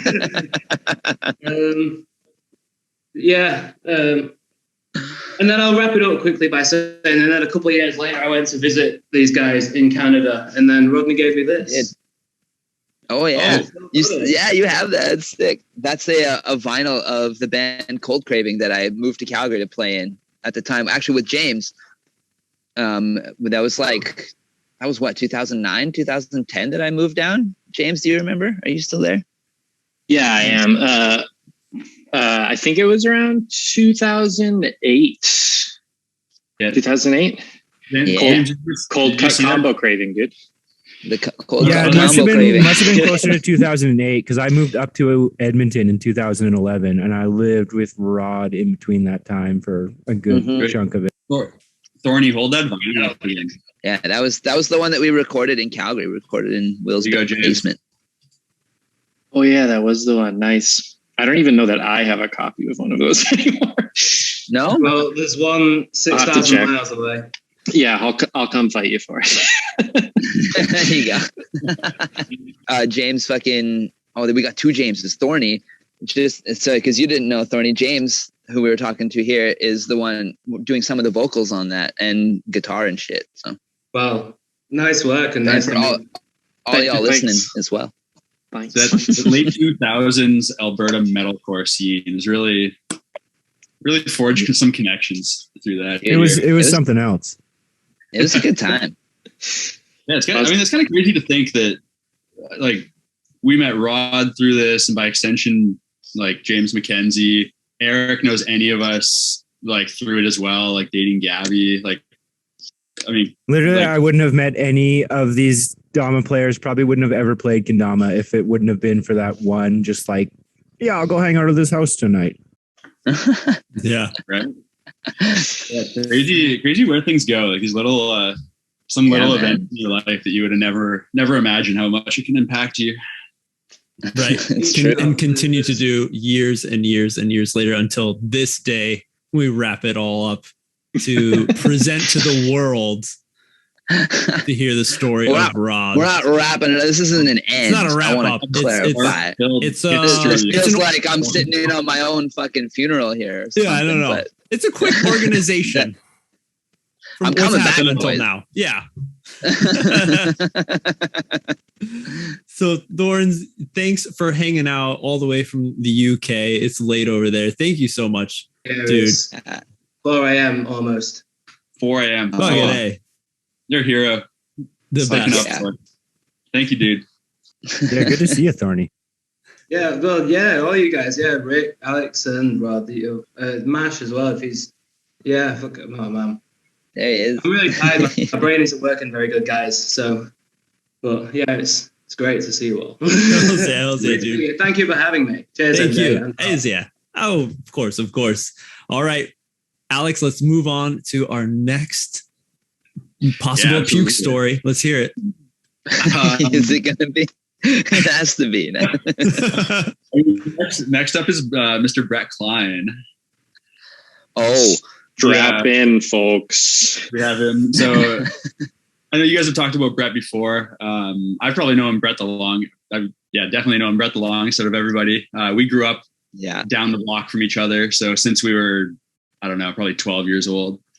And the first kendama I ever bought, I was with Brett, and the two of us bought a couple of red TK16s. So some deep Dama history here. And is he around, Rod, or am I doing this? I don't know, because I'm over here by the marina office and he's on the boat, as far as I know. I don't see him. The boat's kind of far. We got moved to the far end of the marina. Oh, just Technology on those boats still has a way to come, huh? Not even, actually. We're just bad at it. that makes perfect sense too. Yeah. All right. Welcome to the nerds, Mr. Klein. Mr. Klein. I mean, if we're doing like throw up stories, what I need to do is my own throw up story. That camping trip that they were talking about, there was 2 cars full of people. One of them had like me, Rodney, Connor, and Gabby, and the other had like James and Minnie. Well, I was in like James's Ryan. car on the way down. Yeah. Regardless, man had to throw up and kind of ruined the whole camping trip. Oh, right, because you guys pulled over so you could puke, and that's how we lost you, right? Exactly. And we went down the road, and then we ran out of gas and had to sleep at a gas station. And then the next day, I remember Alex drove my Volvo for like 2,000 kilometers in a day. I remember we filled up so many times looking for you guys with no signal. Oh my God. What a weekend. Oh shit. What a weekend indeed. So everyone who's a deep fan of the nerds, you know that we have talked about Brett plenty of times. You know, Rod has brought up a lot of stories. We hear that he was around at the beginning, the inception of, you know, becoming infatuated with kendama. So let's hear the origin, the beginning, Brett, from you, from the horse's mouth. Alex said it like earlier that like we went to the Heritage Days in Edmonton, which is basically like a festival where like every heritage comes to Edmonton and shows their like culture. And we bought TK16s. And then from there, it was just us in university rooms with like Connor Corbett with like these things with thick ass strings from Peru. Like we got kendamas too. Because they ordered them from the internet and it wasn't like that, you know, that long ago. Mm-hmm. And then we went to Japan together with a big plan. Me, Rod, and Eric. I mean, this is the story. Yeah, Curtis Fagan's involved when Rod lived with him, and they all did acid. I didn't. And then when the whole thing was happening, we looked at a map and we just looked at it and be like, we're gonna go here. We're going to go there, and we're going to go there. And it just happened that, like, when we went to Japan, it was right when the JKA was doing their first international inception. So it was just like us 3 got invited. Me, I don't know how. Yeah, we got randomly invited on Facebook. Yeah, I still to this day don't know who invited me, but it was a Japanese name. Well, because I was there in 2010. Yeah. Yeah, and that's like, and I brought it back a bunch, right? Yeah. Well. Yeah, so it must have been something through that. I was big on the add me as a friend kind of thing. Yeah. Yeah. And then we went back and played kendama. And like Colin Sanders was there. Like, that was when we met Tomotsu. Exactly. Yeah, man. And that time we like went to, it was your birthday, and we stayed at Tomotsu's house in Matsumoto, which later became the Dama house, where in the same room that became my bedroom when I moved to Japan for that year. It was the same room, but it was fucking 6 years later, some shit like this. I mean, I remember that a little bit. I remember us going to the grocery store before, because the next day we were going to the Fuji Rock Festival, and then that day being my birthday, so we bought a bunch of fireworks, and then Eric like brought a bunch of big things of like sochu, and Tomatsu's like the like 20. You could die. And it was probably like this super cheap, like almost pop off vodka style. It was. Right? Yeah. All right, so that's how it all started, and we have talked about that Fuji Rock story. There were so many things that happened, losses of SD cards that never happened. So the Grateful Dead of Japan, free speech in Japan, and then it's just like talking about weed, and then just so happens to Yakuza are camping behind us. No problem with weed. Like this is day one, man. Actually, though. So go back and listen to some old Nerds episodes for that. But so let's continue on, Brett. Let's hear the story. What's a memorable? What's the one that you want to talk about? I mean, I got to throw in a throw up story, but I'm not going to complete it because it was the one time that my roommate Frank, who I'm sure you nerds don't know anything about, but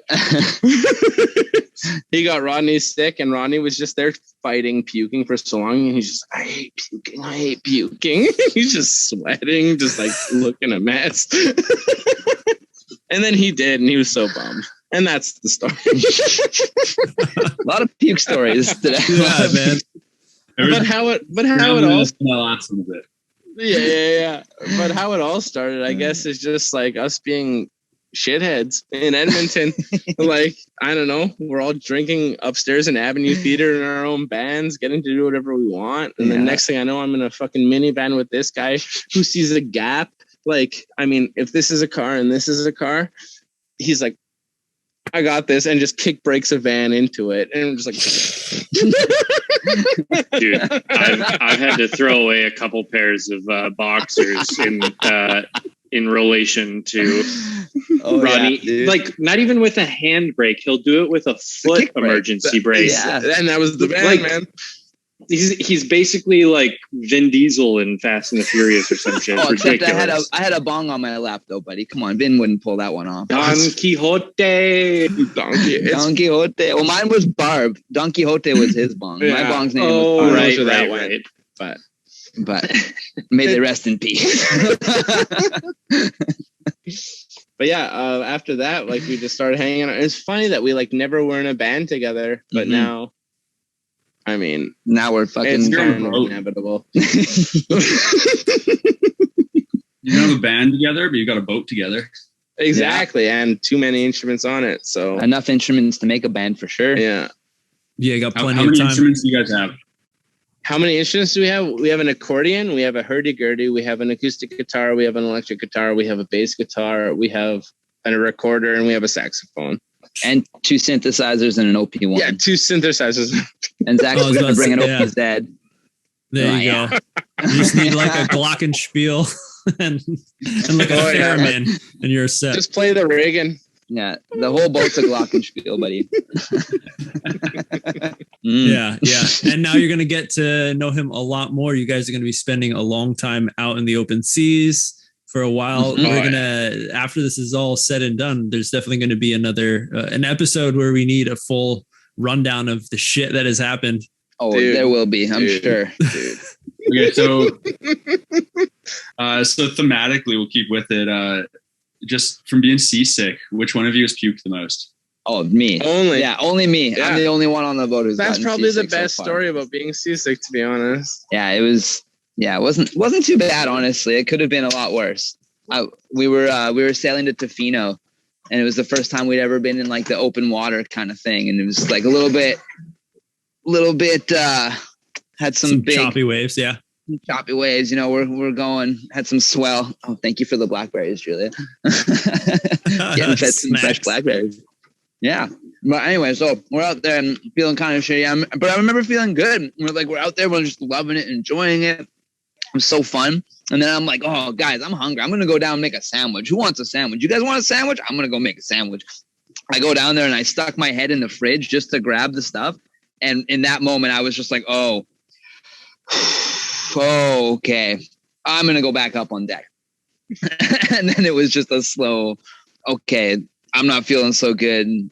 To be honest, I don't know if I've told Rodney this, but I was feeling seasick as well. But I didn't want to throw up before Rodney. I thought that was bad form as a captain, so I really was like playing it hard. And then when he went down deck, I just thought to myself, checkmate. Yeah. He came back. He threw up the pretzels that he'd eaten. I think it was. It was, yeah. Zach gave me the pretzels. This is the worst food to have in your body, but yeah. And then he did those that are for sure. Nah. And the best part, though, is after he threw up, I felt like I didn't need to. Those are for sure the 2 captain rules I've always heard is captain goes down with the ship and captain doesn't puke first. I think those are 2 written in stone sailor rules, right? Absolutely. It's on scroll somewhere, I promise. Love it. You guys are going to have some serious adventures. I'm excited to come you guys off this weekend. Dude, hell yeah. Yeah, man. Yeah, we're going to be filming everything too. Yeah, we're planning on making some videos and shit. So we'll have a lot of time. Yeah. You guys are still on schedule for push off or what? Yeah, we're going to be off on the 7th or 8th. Yeah. All right. Nice. All right. If we get maybe any final thought, Brett? Final thought about the Robney Bamsell. I mean, it's the Robney Bamsell. I call him that all Billy long day, and that comes from this fucking idiot mailing himself weed 2 doors down to the address from Robney Bamsell to Robney Bamsell. So that's He's Robney Bamsell, the international drug smuggler, and it fucking worked. But yo, keep that shit on the DL. Nobody else knows about that. No, he went into hiding years ago. You'll never catch Robney. No, but Bamsell is still at large as well. Oh, fucking great. Awesome. Brett, thank you so much for jumping on, being a part of it. Yeah, thanks for having me, guys. Hells yeah. Fuck yeah. Take care. Super good. All right. We've got more for you nerds though. So moving along through the eras, another real OG kendama player, buddy. A good homie. We've got Daniel Robinson here. Here we are again, Rodney. Here we are again. Well. Well. It always comes down to this, doesn't it? Doesn't it always? Would it go down any other way? So couldn't possibly. Dan, super awesome to have you on. If everyone doesn't know who Dan is, he is a super OG in the scene, has been playing kendama for a long time, was a big part of Kendama Co. And you can catch him in the old Wenatchee edits as well. That's the first time when I saw him pulling some ridiculous spacewalk lines, the ones that we loved back in the day. And, it's really awesome to hear, even when I'm chatting with Rod, that there's days where he's like, oh, dude, I was just talking with Dan for like 2 hours the other night. We were just going in. And we did an episode on the Nerds with Dan, and you guys know how passionate he is. So happy to have you on, Dan. Let's hear it. What was your first encounters with Rod like? Let's hear a nice story. I am. I'm so happy to be here again, because if it only takes like 5 minutes of talking with me, and then you'll be like, this guy really likes kendama. Like he's pretty intense about it. And that is very true. It's very true. And I get that same sense with Rodney. But the first time, so as a little bit of backstory, this was back in the days where kendama Edmonton was like a daily routine for me, was watching kendama Edmonton edits. I definitely watched Thorny's edits back in the day. Obviously, I watched Alex. And then I think Rick and Rodney, they made their debut kind of around the same time, maybe in even like the same edit. I think it was, I can't quite remember which one, but so that was like my first impression of Rodney. And I immediately thinking like, damn, I don't even know what he's doing. Like I couldn't, my beginner amateur kendama brain couldn't really put all those pieces together. It took me some time and to rewatch, which is what we all did back in the day anyway, was just rewatch the edits 100 times until there's only a few of them to watch. Yeah, there was like 10. So it's like, what are you going to do other than watch them over and over again? So the rotation. So I continue to watch KE edits over the years. I have the pleasure of meeting Alex at the first battle in Seattle, which was like pretty incredible. And I didn't get the opportunity to meet Rodney until 2014. And during one of our conversations, we were talking about this timeline, and we couldn't remember whether it was at NACO or at KWC, but I'm fairly certain it was KWC just because of the timeline. And there was something really, really unique about that first year at Kendama World Cup. I talked about this a little bit back in my episode with you guys. And I want to try and describe it to players who aren't as familiar with that side of the World Cup. And what I mean by that is that the 2014 World Cup was just such a reflection of the era of kendama. And I think that as the years progress, the Kendama World Cup is a pretty accurate depiction of like what kendama is in its current state. And 2014 was a very, very special year. It was a really similar feeling of meeting everyone at Battle in Seattle for the first time. getting that opportunity to meet people and have them say, yeah, I know who you are, and vice versa. And it's just such a unique experience that people don't have the opportunity to have all of the time. And I am fortunate enough to have had that with virtually all of you, almost all of you. And of course, Rodney. So Rodney and I met in 2014. And like I said, that was an amazing year, but I really would rather focus more on a few years ahead, because this is really where a lot of things happened in a really interesting manner. So after things happened in Colorado, I retreated back into the shadows and just was lurking on the kendama community.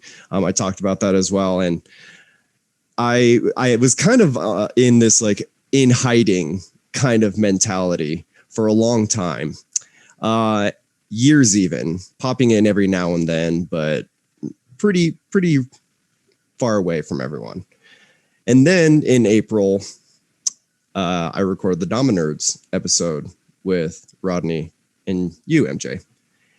And after that recording, I had this like spark moment where it was just something clicked. And I thought to myself, why have you been staying away from these people for so long? It's been long enough. You need to re-enter and maybe practice what you preach a little bit about having this community of people.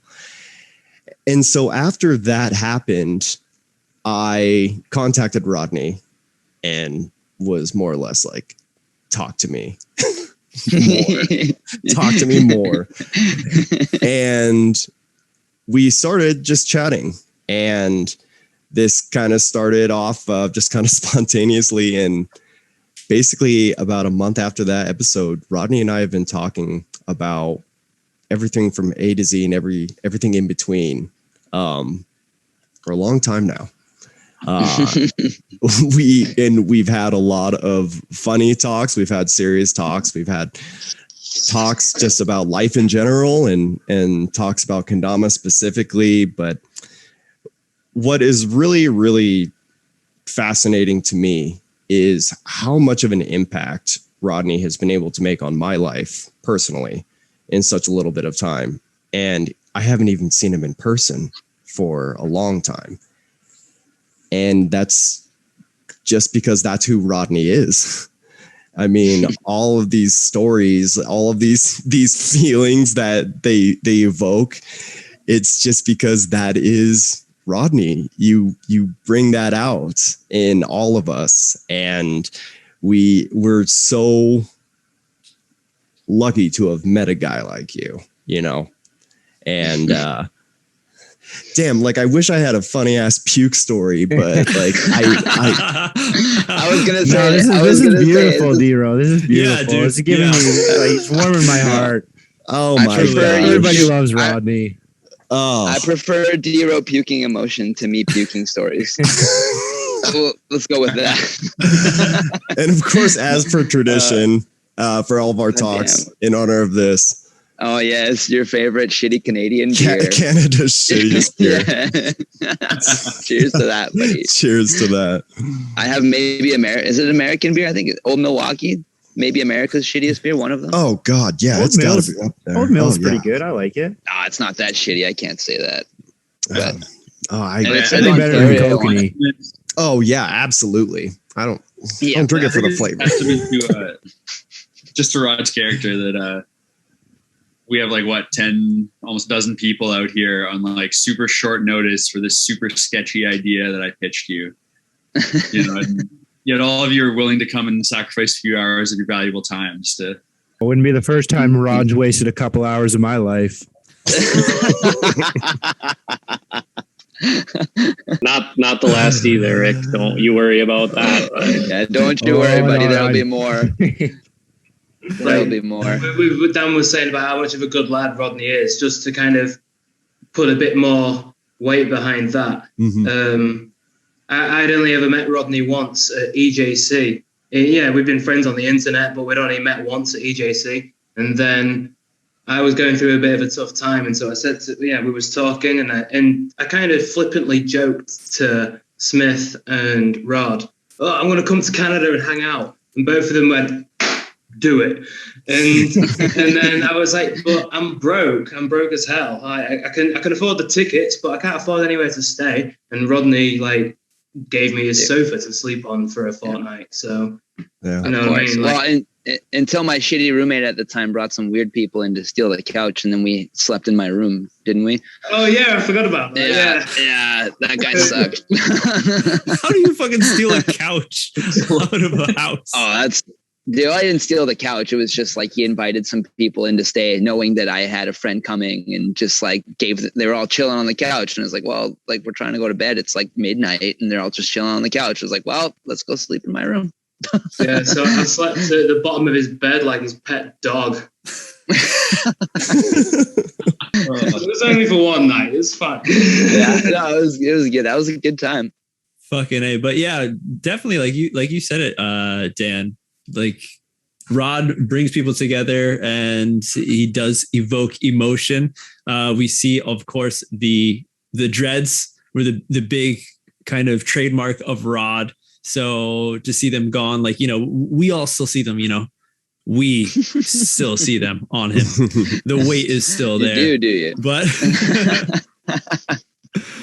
dudes, I just want to say personally, like, thank you so much for that. To say that from our Nerds episode, it really makes me happy to hear that you then opened up and really like decided to, you know, fuck it. Like, why have I been gone for so long to kind of reopen that door for you? So awesome. Thank you so much. It was, it was a huge moment for me, and I really have you and especially Rodney to thank for that. So thank you, Rodney, for just being who you are. And as far as a kendama player, as a human being, and as a friend, I hold you in the highest regard and nothing less. Woo! Fucking hey. Beautiful. I love you, buddy. Thank you. Much love. Shit. You guys are just trying to make me tear up on this shit now, aren't you? Good. Oh man. At the end, right? Maybe that's how it turns off. But we're not finished yet. Alex, who we got up next? I think we've got the one and only Mr. Sour Mash.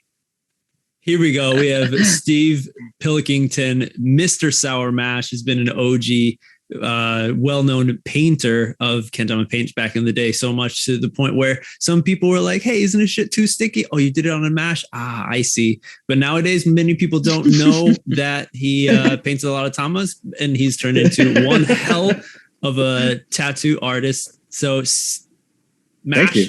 Thanks for joining. Yeah. Let's hear it from you, your side of the story. At one point, me and Rod were roommates. Yes, that was pretty awesome. That was a great time. Totally. I wish it could have continued. I was so bummed when you couldn't come back. It was the worst. I know that it was. Yeah, that was dumb. I got kicked out. Nah. These things happen. So Mash, let's hear like from the beginning. Like I was saying before, you were a big part of the kendama scene, especially in San Francisco, over with Ken Garden. And so you were like, who was more excited to see each other? Like, was it Rod when you first met Mash? You're like, oh shit, it's fucking Mash, or was it the other way around? Did we first meet at EJP? I think so. Yeah, that's what I was gonna say. When you were there painting shit, and David brought you out, and that's what I remember. I remember meeting you there. I remember showing up and just being like super burnt out from that kendama tour we were doing. So by the time when you showed up, it was a blur. And then there's just beer everywhere there too. So it's definitely good. Yeah, then I brought you a jumbo pill to paint when you were doing your painting booth. That's right. I still have it. It's got that red with a little bit of shine, and then the log stamp, the Lincoln log on the side. Oh yeah, fucking badass. Yeah, that was definitely the first time we met, I think. And then like you were painting some shit, and then David from Sunrise took us out for dinner, and we all went to that restaurant in Toulouse. Is that I forget who else was there. or where I ate That that. would have been, was it EJC 2013 or 14? 14. I only went the 1 year. It was 14. All right. So then let's hear, like, I don't think many people knew, like, even I didn't know that, Mash, you went up to Canada. You were a, roommate of Rod's. How'd that whole thing happen? Was there a certain story that you can talk to us about that? I mean, I was in San Francisco for like super long, and I was basically looking for a change. I needed to move. So we were, was it at Van Jam we were kicking it? Yeah, it was. And then Rod was like, hey, man, I'm looking for a new apartment. If you want to move up here. And I was like, fuck yeah, let's do this. It was really simple like that, really. And that's basically how it happened. Nice. Was there anything that bothered you, when you're in a relationship, when you move in with another person, when you really see how they live their lives? Was there something that was like, oh man, this dude fucking leaves all the lights on in the house all the time? What the hell? Not really. No, man. Rod is freaking awesome as a roommate. Like, I had no issues, whatever. The one gnarly thing about the house, though, was that carpet. That carpet. The shag carpet that was crunchy all the time. Oh, dude, it was still there when I moved out. That was one gnarly thing. I don't know if that was carpet or just like growing out of the floor. Yeah, there was some very organic style carpet grown from the floorboards. I've had a lot of roommates, throughout the years, and Rod was definitely in that, top 3 best roommates I ever had. Rod's fucking awesome. There's no qualms. Dude, straight up. Fucking me and Mash living together was a dream, dude. It was the best. Fucking that shit was fun, man. It's like one of my favorite things was just opening my bedroom door and just you'd be sitting there at the dab rings, like, what up? Fucking just, I'm about to go to the shop. Yeah, I'll see you down there in a bit. It was fucking sick. Yeah, the only thing I had to get used to was it being cold all the time. Like most of the time. Yeah, that Vancouver basement suite life. Yeah. Right. That apartment was a trip though, with the ceiling being like barely above your head. Yeah, it wasn't very tall. Yeah, I was good, but I'm not a very tall guy. All right, so Mash, like let's hear, like, how would you describe Rod to someone if they've never met him before? How would you describe Rod to someone? It's pretty much you meet Rod and then you end up being friends with him forever. You know what I mean? I don't think there's going to be a point where like someone meets Rod and they're like, fuck that shit. That guy's too crazy for me. No, you end up kicking it with Rod forever. Like there's no not knowing him. Yeah, straight out. The best way to describe Rod is you got to meet him. Yeah, exactly. Exactly. Yeah. And I've said before on the nerds, like he's definitely like one of those dudes, like, in high school, there was always someone who was like friends with everyone in every kind of clique, every kind of group in your high school. There was always a few people, like one dude who's like, man, he just knows everybody. And I kind of felt like that's Rod. Exactly. I do remember my like elementary school teachers describing me at parent teacher night as the social butterfly. Hey, oh my God, that might be your new like handle for SNS, like your Instagram. Yeah.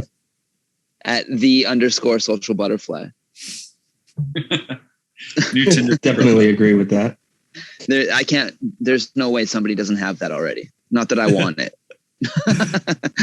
All right, Mash, thanks for coming on. Everyone go out and check out Mash's fucking artwork and his old episode that we did. Almost everyone that's on here right now, we got an episode out for. So definitely go back, check that out. Awesome. Let's truck over. Alex, who we got next? Our last guest of the night is Craig Bing Lankist. Welcome, Craig. Another one of Rod's roommates in the mix. Yes, another one of Rod's roommates. What's going on, guys? You're more than that, Craig. You're more than that. Yeah. But relevant. I guess you weren't there when Mash was there, eh? Because it was the same spot you guys. Oh, he took over Mash's room after Mash left. I took over Nathan. Oh, nice. Oh, that's right. My bad. Yeah, Nathan was in there first. That's true. It's true, dude. A lot of people came in and out of that house. Yeah. It was sort of a Dama house. And it was. If you went to Van Jam when I had a house, you were probably there. Yes. We hosted the homies for many a Van Jam. Dude. Yeah, well, yes. Nice. So Craig, thanks for hanging out and jumping on. Let's hear about the beginnings of your relationship with Rod and his story. Yeah, absolutely. Rod, what can you say about this guy? So when I first met Rod, I just moved to Vancouver, still pretty new to Dama, meeting some homies, trying to meet some Vancouver homies. I had met Smith before, and his girlfriend, Kristen, had already moved down here. So I'd come into contact with a few of them and trying to meet up. And so I had got Rod's number and we were texting. I was like, oh, yo, what's up? Let's meet up. We're hanging out. And I think I was downtown at the time. And he's like, yo, what are you doing? I was like, oh, I'm just chilling downtown. He's cool. Let's hang out. I was like, yeah, let's do it. He's like, yo, you want to go to Temple? And I was like, what? And so for context, for all over the world, Sikh temples, you can attend to get a free meal. And they call it langar. Yeah. Can you give a better description of what it is than I can? Yeah, it's a part of the Sikh religion, actually, to give back to their community. And so they do, usually it's a once a week thing where they do a huge, like a cafeteria size, like dinner. They just make a huge thing of dal, a bunch of naan, and like whatever else, and like a couple sweets at the end. And they just, anybody who is hungry and needs food can come have some food.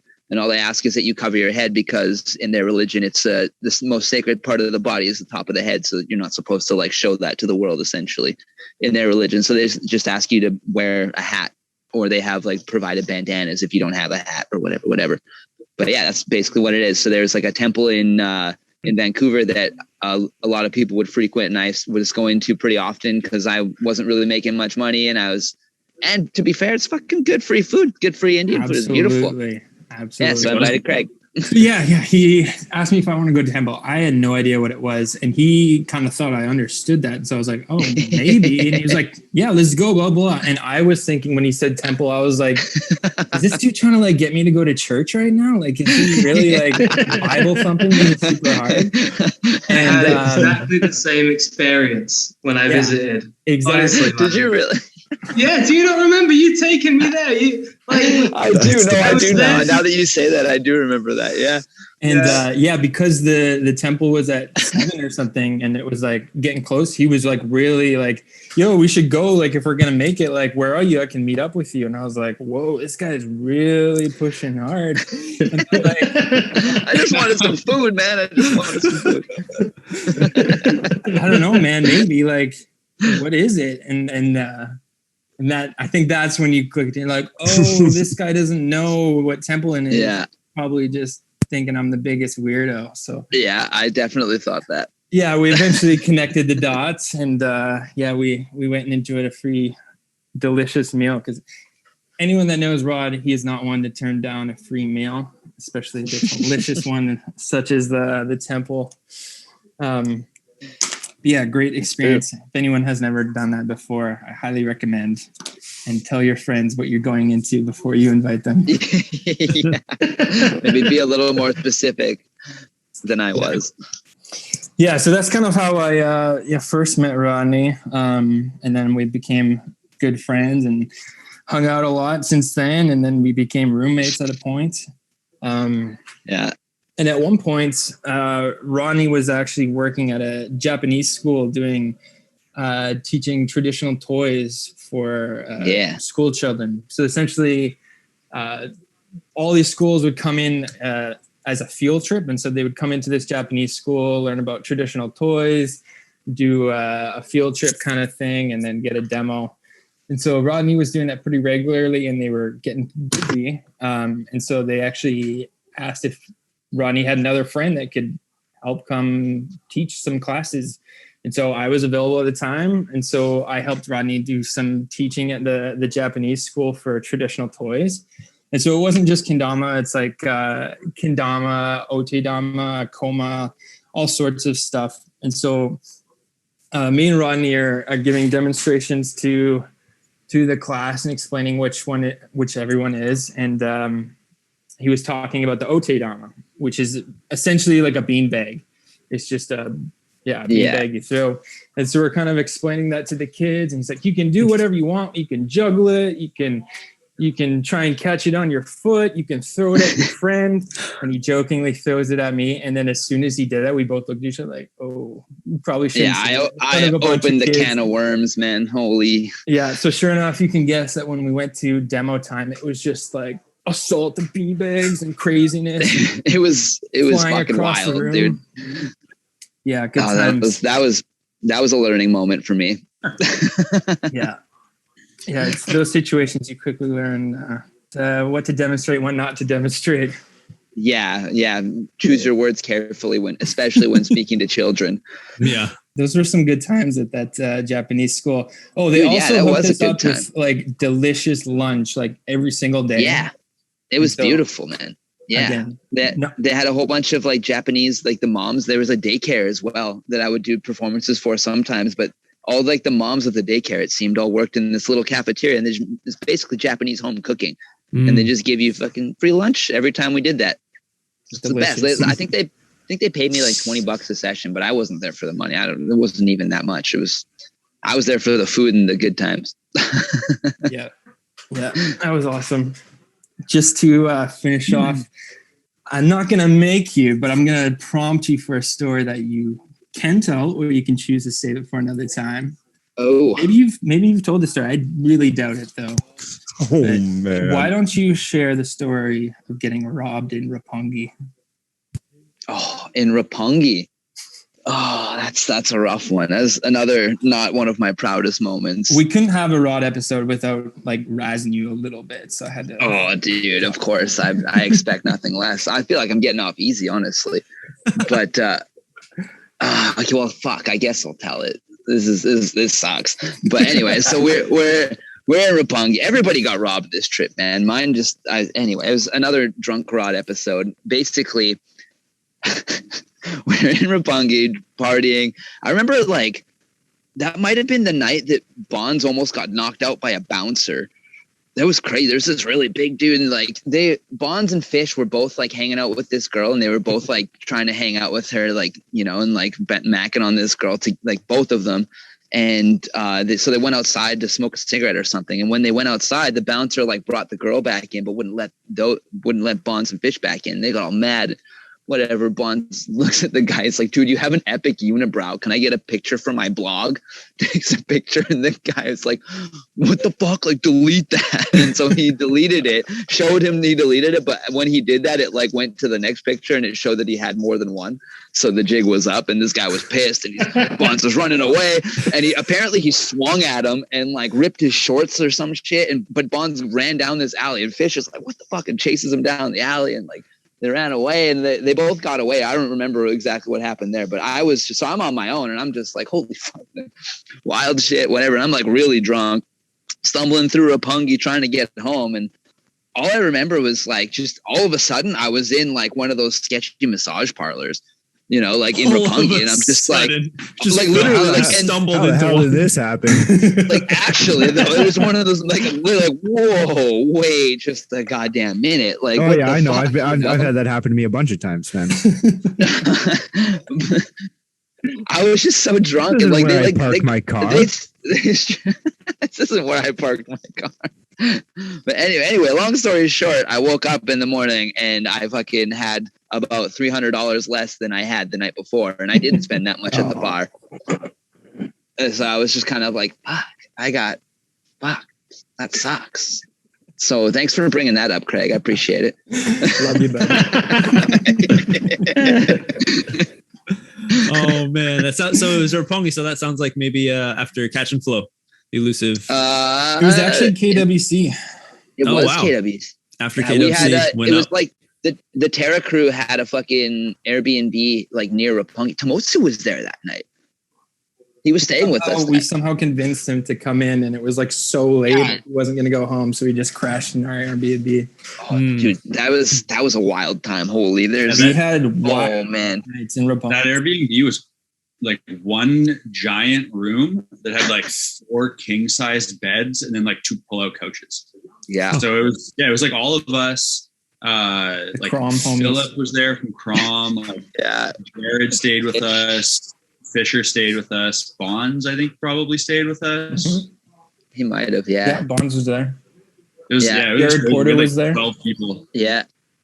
Dude, I have so many fish stories from that time. Oh my God. Right, we had Fish on before. We might have to have him on for another reveal.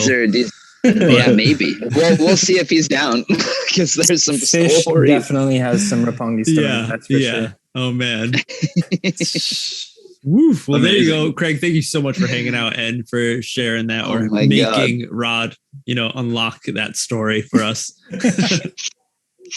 So now it's not over. That's all the people that were able to, thanks for everyone's time. Those are the people who were able to take their time out of their day to join us for this surprise Rod ep. But me and Alex, we got actually 2 people to get a message for you, Rod. So Alex, let's hand it off to you to give the first one. There were a few people who were hoping to join us and couldn't make it. And so we have a couple of messages recorded. And so this first one, I haven't even listened to this, so I don't know what's coming. Sweet sent this to me this morning. Oh, he is currently getting tattooed, I think. So, he had an appointment. He couldn't make it, but let's hear what he's got for you, Rod. He told me he sent a good Rod story. Oh, I bet he did. I'm excited for this. Okay, so first off, I just want to say shout out to Mr. Rod. This podcast has been epic listening to. It's super nice getting to hear your voice all the time.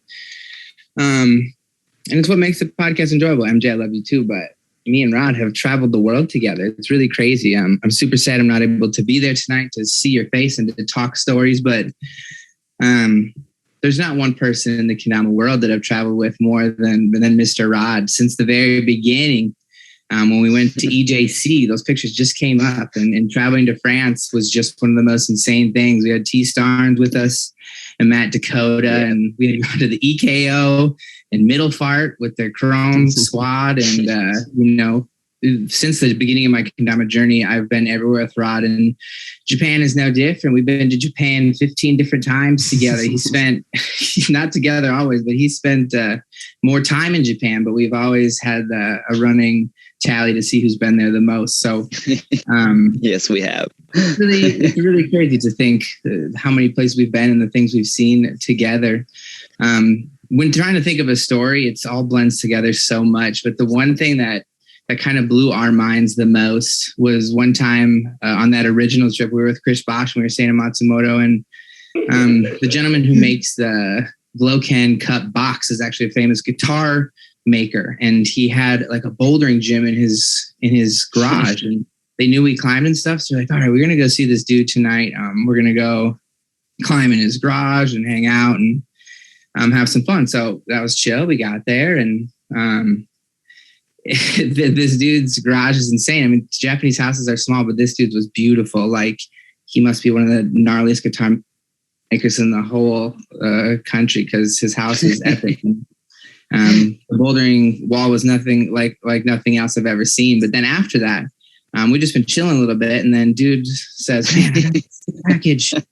You got to check out this sick package I got today. I can't believe it showed up today when you guys showed up." And we're like, "Oh, cool!" Like expecting to see some cool kendamas or something very kendama related, and this fool comes back out into the garage and he pulls out the biggest bong your lives have ever seen.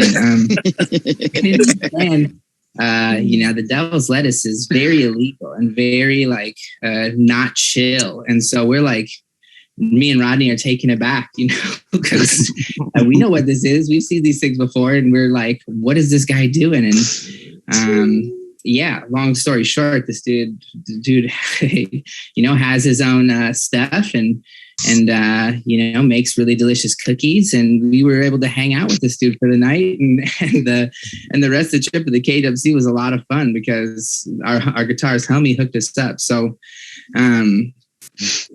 those just weird little things that you can't make up. There's so many times where you could try all day to find something cool to do or some cool people to see. But in the end, it just ends up happening. And that was one of those times where I will never forget. I will never forget that time, and I'll never forget kicking it on that trip. But keeping it short, shout out Rod, shout out everybody else who's in here and who we've all traveled together with. It's some great memories. But Rod, keep it up with the podcast. I really do love listening, and I hope we get to chill again soon, my dude. All right, yes. I'll talk to you later. Peace out, nerds. Fuck yeah. That was funny.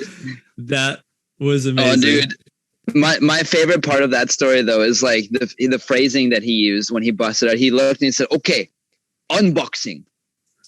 Because his English isn't that good, right? So that was like... You've been watching like some YouTube unboxing videos or something. No, it's so funny, man. It sounds like an epic unboxing. Yes, it was. That is a good one. I'd probably tune in to watch that. Yeah. Right on. So, MJ, I believe we have one more. One final recording. We do have a final one. One of the ones that I was most excited to get. Sadly, could not join, but possibly the best, because you always say the best for last. So here we go. Oh no, dude, you got fucking. Here we go. Oh my Here we god. go. Translation. 大阪で初めて会って、その時に、日本けん玉協会の大会だったの。外でずっとスケボーしてて、ロットが。で、なんかずっとファック叫んでて、ファックってたくさん叫んでる外人初めて見て驚いた。本当に外人ファックって言うんだなと思って。仲良くなるのに使うのにいい言葉なのかなと思ったから、その時。そっからは多分ね、しばらくはね、Facebook のメッセージがずっと続いてて、で、2013年にもう一回やつが日本に来た時、それと多分その時、そっからもうずっと遊ぶようになった。たくさんあるよ、でもさ、たくさんありすぎて、何がいいかなと思ったけど、やっぱりさ、一番すごいのは、最近のあいつがお尻にタトゥーを入れたのが、あれ多分、一番だと思う。本当に。あれ以上はないし、うん、世界中のけん玉でも、やっぱトップレベルなんじゃない？あのバカさは。俺の顔っていうか、俺のね、シルエット、お尻にタトゥーで入れちゃうなんて、俺が親だったらもうロット殺してる。そんなバカなことする。何考えてんのね。本当に。そんなんあるの？友達の顔とかをタトゥー入れるの？外国の人って。なんか好きなバンドの人とかだったらわかるけどね。やっぱあれはびっくりした。最初ずっと騙されてた。なんか最初はお尻に俺タトゥー入れたぜってなんか変な写真を送ってきて、ただ単に俺にお尻にタトゥー入れましたってだけだったの、話は。でも沖縄でロットと一緒に沖縄に行った時に急に俺の前でお尻出して見ろこれ俺タトゥー入れたぜみたいなの俺の前にお尻出してきて、そのお尻に俺がいてびっくりした。びっくりしすぎてなんかあんまり何も言えなかった。驚きすぎて本当に早く地球からいなくなってほしいね、ロットには。あいつ身長が低いからなんじゃん。何時ぐらいだってトキルとかめっちゃ怖いもん。あとね、なんかあいつのバカなとこ憧れる。で、俺にはできないけど、俺も あいつみたいなおふざけしてみたいからね。でもあいつの真似はできない、絶対。あそこまでバカな人いないでしょ、だってけん玉する人で。やっぱり憧れるね。でも、早く地球から出てってほしいけど。このコロナウイルスと一緒に出てってほしいね。これが一番言いたいのは、Please get away from the earth だから。Very soon でお願いします。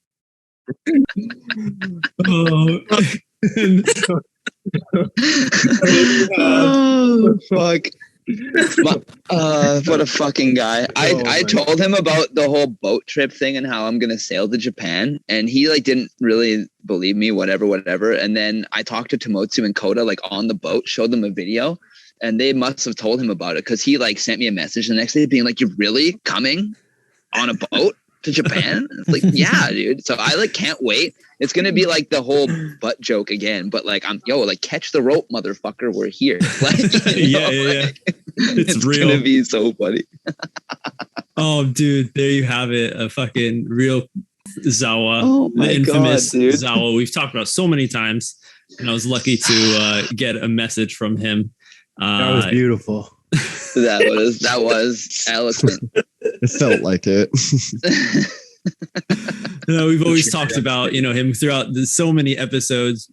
Whenever you come to Japan, he is part of Gloken, so you'll definitely meet him.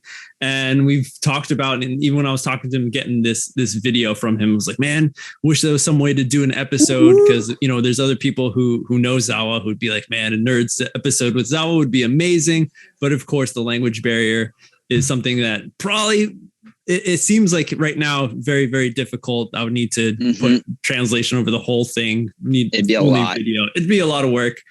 But not saying it's impossible, but here's a little sliver of hope for what the future could hold. Zawa on the Nerds giving a message to Rod. Oh my God, dude. I cannot believe you guys all came. This is wild. I don't even know what to say. Like, this is fucking wild. I love all you guys so much, man. This is fucking awesome. We are all. I love you too, Rodney. Exactly. We all love you, Rod. You've done so much for so many of us, opened your heart in so many different ways. And this is one way that we could, give you a proper send off digitally throughout the Nerds. Of course, it's not the end, far from it.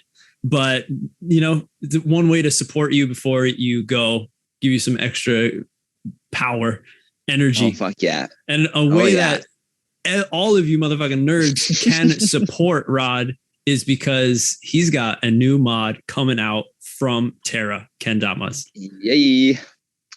That's Alex, right. You want to fill him in? Rod and Kristen went in on the design process, and I can't remember, somebody here when we first dropped a photo of the DAMA into the chat earlier, and someone said that's the most Rod kendama they'd ever seen. It's really? Fuck yes. Yeah, even like in Rod's own shape that he came up with hand turning damas, and we're stoked to get. I don't know, Rod, what do you have to say about it? I feel like I'm just. No, it's good.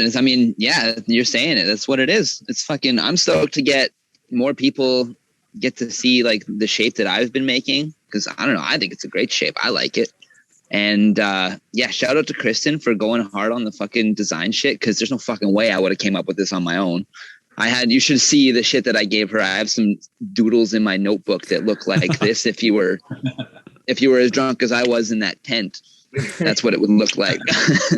But yeah, basically I just took a lot of things that kind of, I don't know, like appealed to me and tried to throw them on the DAMA. I had some ideas and kind of brought them together. But I think the thing that I'm the most excited about is on the base cup. This is a prototype, so it doesn't have all of it, but you'll see it says SHCL for Spike Hard Catch Low.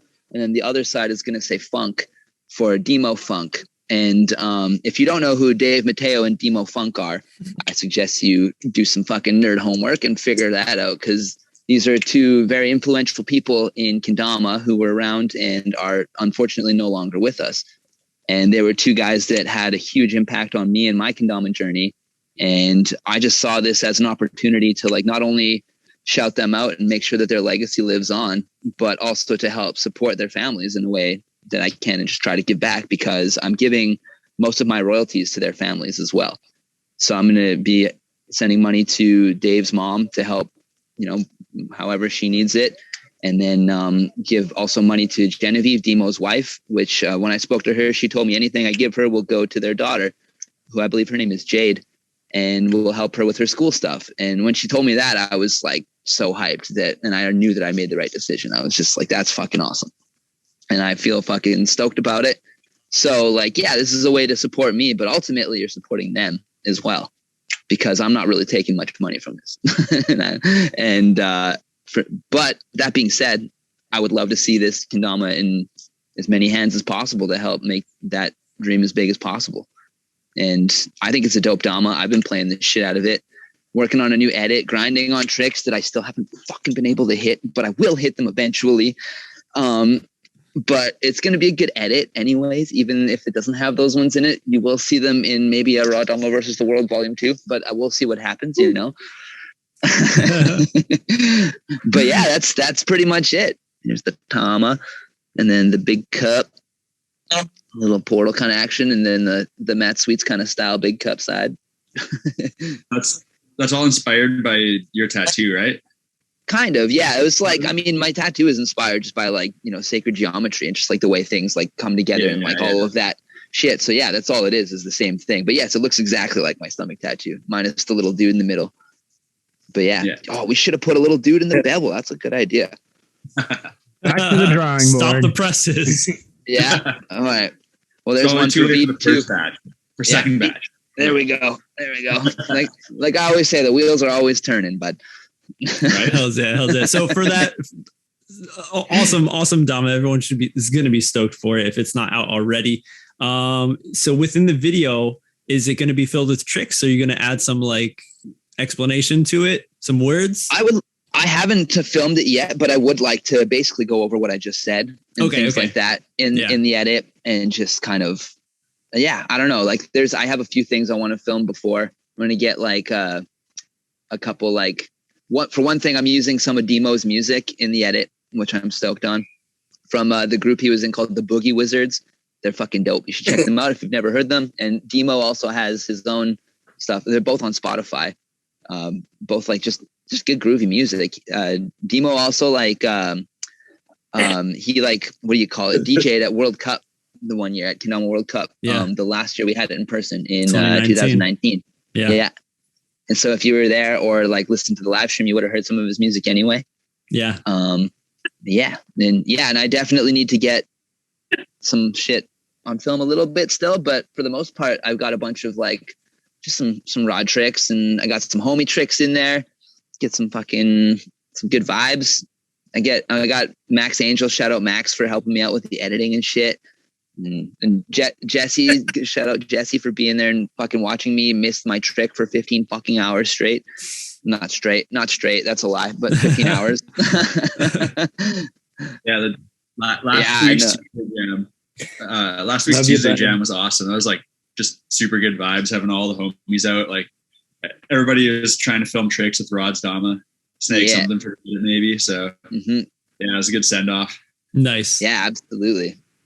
Nice. Hells yeah, dude. So that's one way everyone, after, if you possibly were thinking about how can I support this dude? Oh, maybe you didn't know so much about Rod and you see Tara release a new kendama. You listen to this episode. Now you know what kind of a dude he is. Not only is he going to be like in your face, super energetic, befriending you as quickly as he's saying, hello, my name is Rod, but also possibly one of the best roommates, one of the best podcast co-hosts, dudes to hang out, to be able to speak with out on a boat. So definitely support, not only support him, but you're supporting just people within the kendama scene.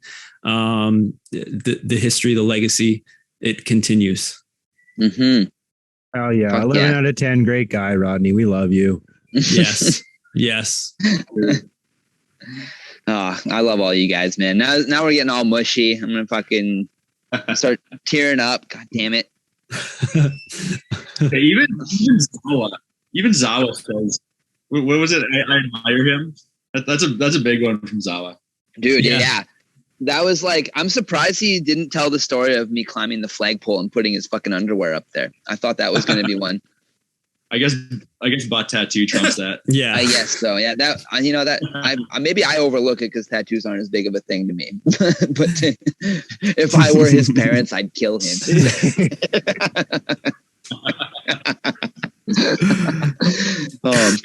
What my goal one day is for Zawa to meet my parents. That would be hilarious. That'd be pretty cool. I have no idea how he would react. I feel like he would like be polite out of obligation, but he would want to fucking pull some shit and be like, why? Why did you bestow this upon me? Yeah. Can you get this guy off this earth? Because like I've been trying. And it's not. You about 34 years ago, you made a mistake. Big. Best mistake yet. Hells yeah, dude, best mistake. Oh shit, man. Well, I think that is it for this episode. Everyone, thanks for hanging out with us. Thanks for all you amazing people jumping on, sharing your Rod story to amp him up for his truck off into the open waters. Oh yes. Hell yeah. Shit was good. So much released. Hells yeah. Yeah. Of course. Dude, thank you guys for putting this together and for all you guys taking time to come talk some shit about your boy. Yeah. I can't believe this is happening. I'm still like a little bit in shock. I was like expecting to just be me and MJ, and it was like not like, I just wasn't ready for it. All of a sudden, just like, whoa, we got a guest. Oh, there's fucking 14 more guests. What the fuck? It was awesome. So yeah, thank you guys from the bottom of my heart. I love you all. Anybody who was on here, if you're listening to this, I love you. Straight up. Hells yeah. So thank you all so much. Go support Rod. Cop a Dama over at the Terror Shop. Follow his Kendertainment. Dude, Patreon, all these things. I love Dama Nerds too. You gotta support these boys. Yeah, you gotta get in on that Kendertainment. You can support us on Patreon. Yes, you can. Things are continuing to move. They're moving slowly, but we're not going away. Just, like Rod saying, he's going to be out on a boat, but it doesn't mean it's the end of anything. We're going to keep on going until the end of this fucking earth, until Corona takes us all. Fucking shit. But still, you can follow Rod's travels. Again, what was the name of your boat so we can follow you? The Equanimous. Equanimous.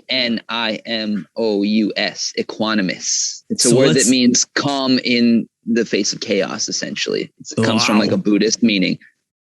But we didn't name the boat. It's just the name that it had. Renaming a boat is a whole fucking ceremony you have to have. It's crazy. Look into it. It's interesting. Damn. Boating life is wild, dude. There's a bunch of shit around it.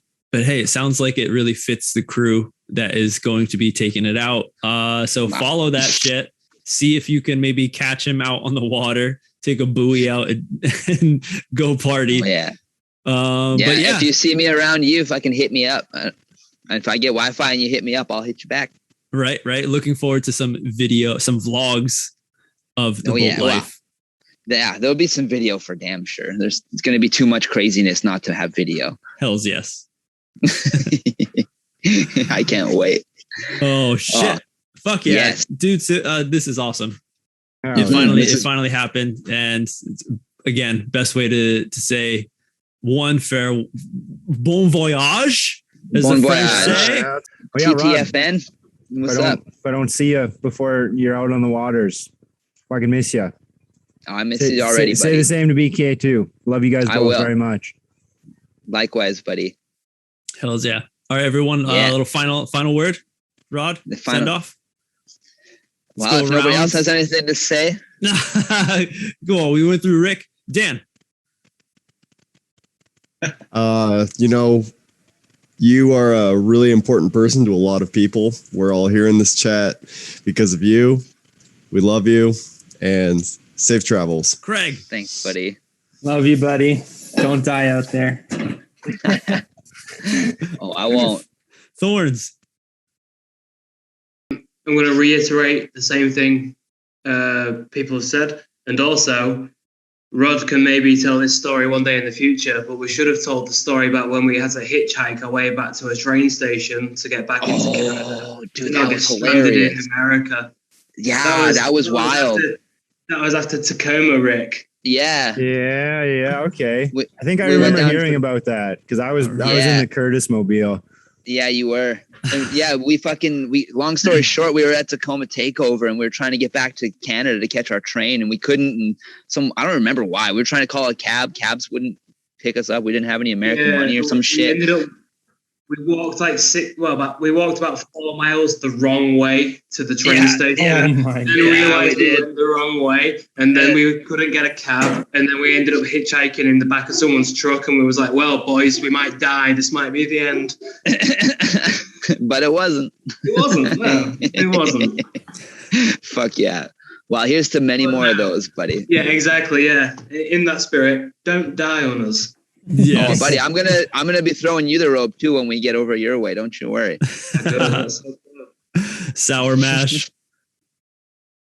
Be safe, Sailor Rod. Absolutely. It's been a while. I promise I won't die before you finish my butt tattoo. Right, we gotta add to that. It's been hyped up so much now. We gotta finish it. Yeah, dude, definitely. Fuck yeah! All right, Smith. Awesome. Yeah, dude. Glad this all came together. Yeah, me too. But hey, man, I just wanted to send you off proper. Gonna miss you for sure. I'm gonna see you guys on Friday, Saturday. So I was gonna say, I'll see you soon. Yeah, we'll do a proper send off there. But absolutely.